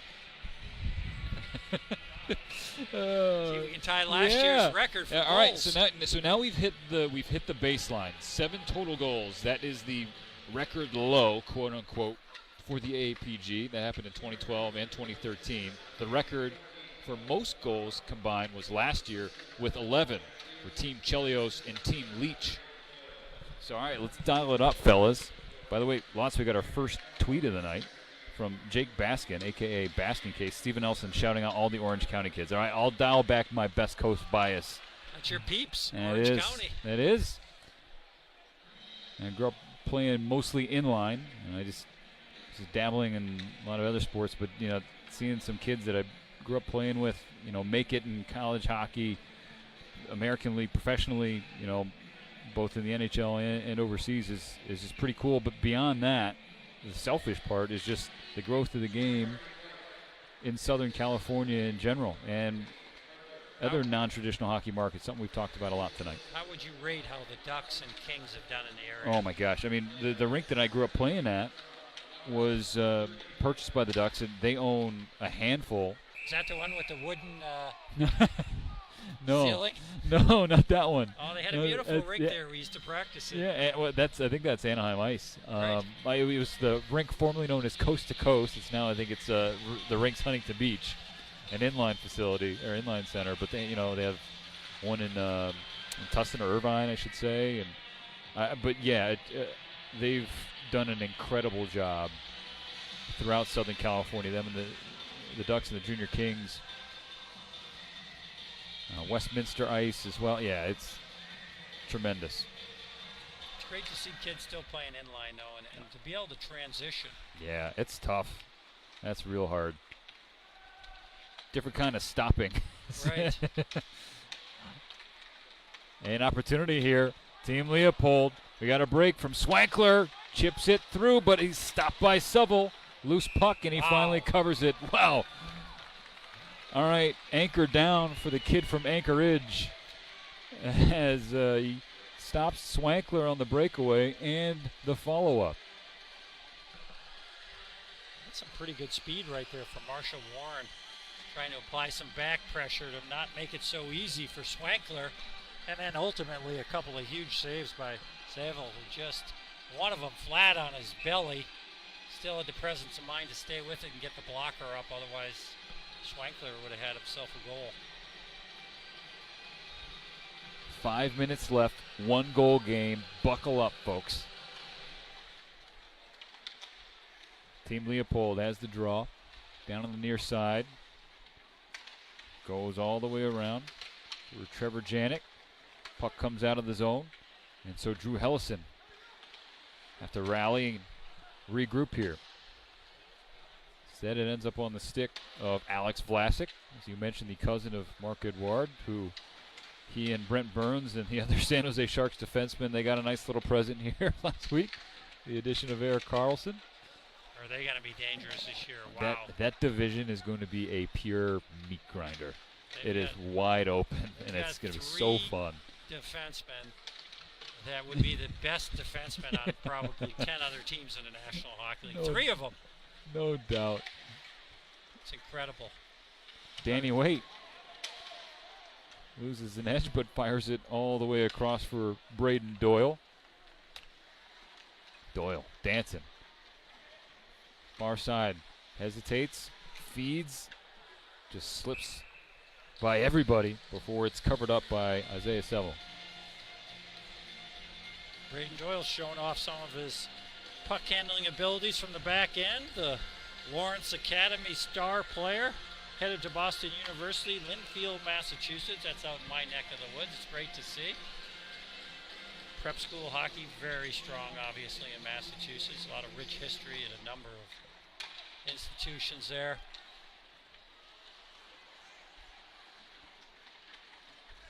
All right, pace starting to pick up a little bit here. 3:40 remaining. Strong on the puck is Arthur Kaliev.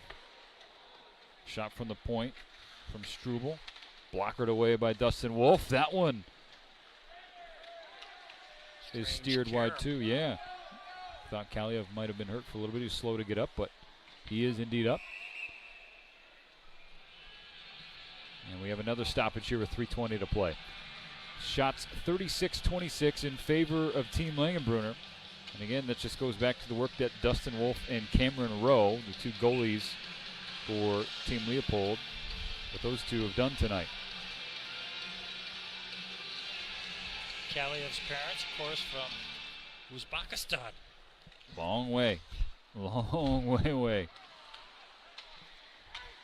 Kaliev trying to follow in the footsteps of Kevin LeBanc, Zach Aston Reese's Staten Islanders to make it to the National Hockey League. Zegras, Boldy, Lindmark, the line out for Team Langenbrunner. Right now the control belongs to Team Leopold. Luke Toporowski tried and failed, and so now the boys in white will fly the other way. Held up at the blue line, and a little spinorama from Jack Hughes in the nifty backhand feed. My goodness. He was looking for Ryan Drakulik. Lindmark across for Boldy. Boldy whiffs, and now numbers for Team Leopold. Hughes has the puck. Yeah. Whenever he has the puck, I'm just like, yep, let's watch. He This has is the gonna be ability. Oh, as he goes through the legs there. Hughes showing that he's got the ability to turn a corner on any defender in this game. Almost at will. Hughes hesitates, fires right into the chest, though, of Isaiah Silva. You can, I mean, it's just oozes, the natural ability just oozes off of him. He's got that ability where he plays with the head up. He can move people around with his shoulders drop or a glance in a certain direction, almost like an Aaron Rodgers type player. You give him an inch and he'll take a mile, as we saw right there. There's no way that he should have been able to cut in on that last play, and yet he slowed the defender up by looking over his shoulder like he was going to drop the puck, and then he just said, "See ya." And he's done it about 5 or 6 times in this game. Stuff attempts, multiple stuff attempts. That's about 7 shots right there. I'm going to watch the shot tracker just be tallied up there, but Wolf was up to the task. Net is empty for Team Langenbrunner with 1:30 to play. Wonder if Jamie Langenbrunner wants to lace him up right now. Try to help these kids tie it up. Have a face-off just outside the defensive zone for Langenbrunner's bunch. You know, go ahead, Lutz. We see Alex Vlasic right here, who we were just talking about. He's a big youngster at 6'5", 190 pounds. Acquitted himself quite nicely tonight. He's light on his feet for a big guy. That's important. BU commit. 61 games between the U18, U17 teams a year ago. Had 9 goals and 20 assists. You know, it's not just, Hughes is certainly special, projected #1 overall pick in 2019, but talking to Chris Peters from ESPN, he's like, the depth of talent. What a shot from Matt Boldy. He ties this game up at 1:07 remaining. Wow. Bar down. Matt Boldy's had a really strong game this evening. He's just got to pull this one to the toe of his stick, use the flex on the tip of the stick, and watch the boomerang effect as the puck comes off his stick right here. See how he pulls it in? That's bar down. Yeah. He's pretty excited about it. Millis Mass with a money-making shot. All right. I'll be shocked if he's not selected in the first round next June. This guy's got it all. 1 minute left in the AAPG. Loose puck. Scary play. But we're all tied up 4-4.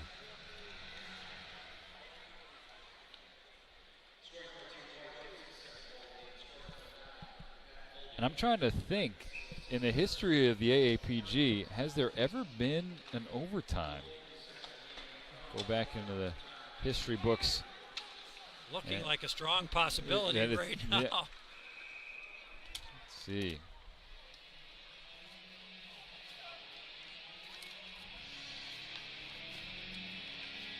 I don't think so. I do not believe it's happened. Hey now, making some history tonight, potentially. Still 44 ticks remaining here.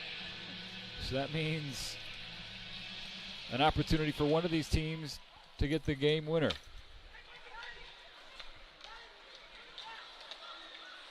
Tic-tac-toe! Oh my goodness. Trevor Zegras.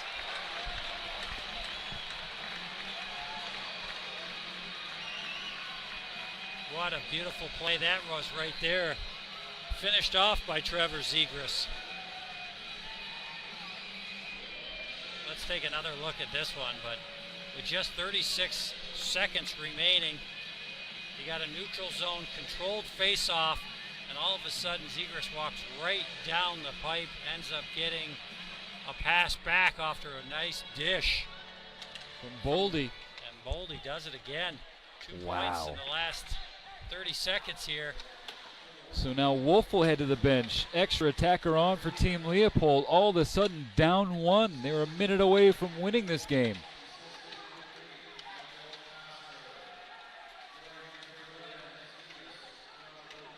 Time to the final 15. Puck going toward an empty goal mouth, and it finds its way in. Unreal. I said 6'5". It looks like it's probably going to be 6'4". Things just have a way of turning strange in these types of games. It's not uncommon. Marshall Warren, another one of the New Yorkers on the ice who first learned to skate as a figure skater. His sister Ariel was doing that, and then mom allowed him to start playing hockey at age 5, and there he picks up the 6th tally of the game for Team Langenbrunner, who about a minute ago was down 4-3. And as the final horn sounds, Team Langenbrunner looks up, and it's 6-4. Wow, what a great finish. That was fun, Watts. That was fun.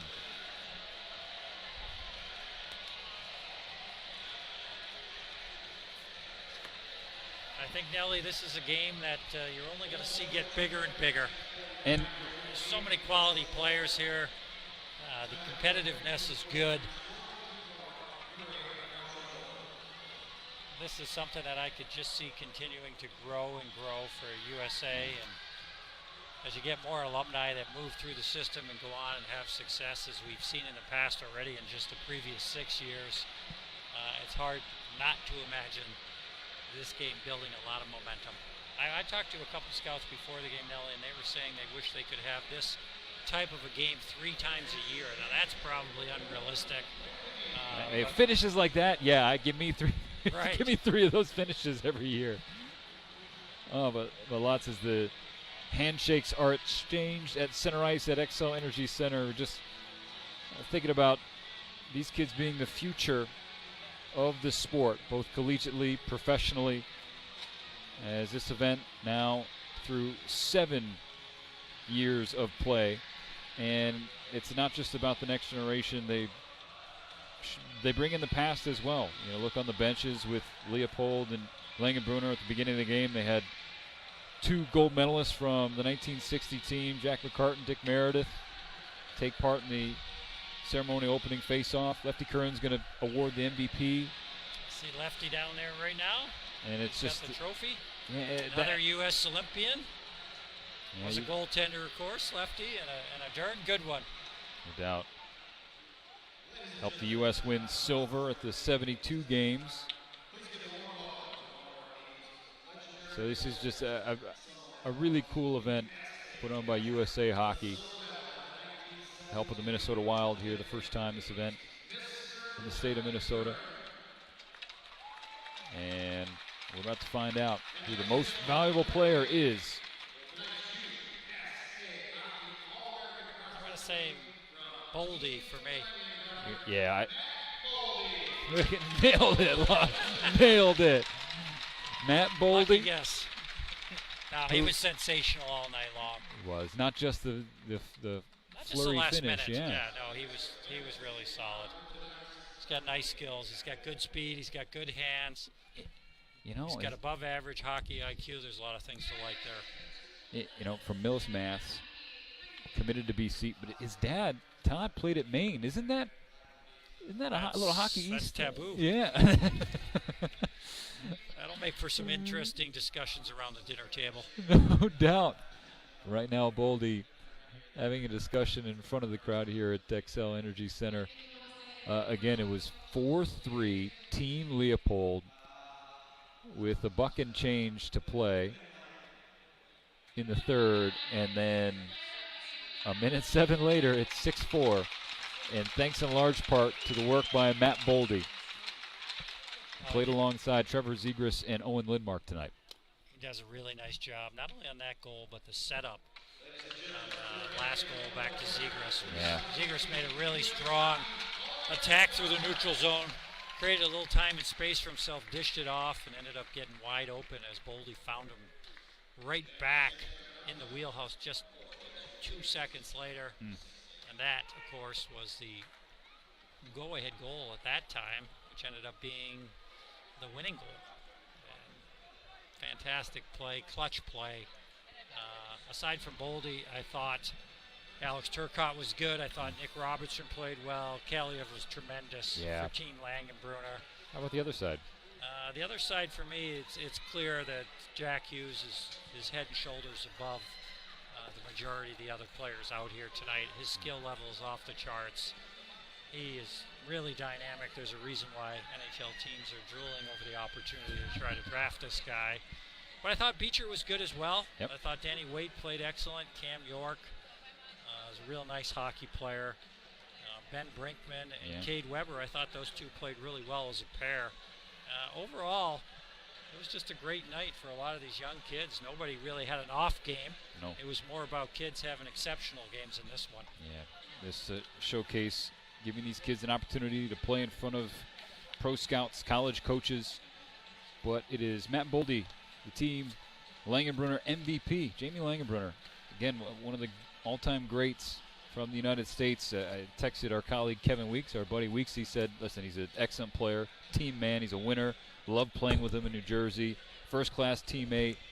He can be a head coach or a GM one day. Maybe. For now, he's going to be the winning coach of the 2018 All-American Prospects game.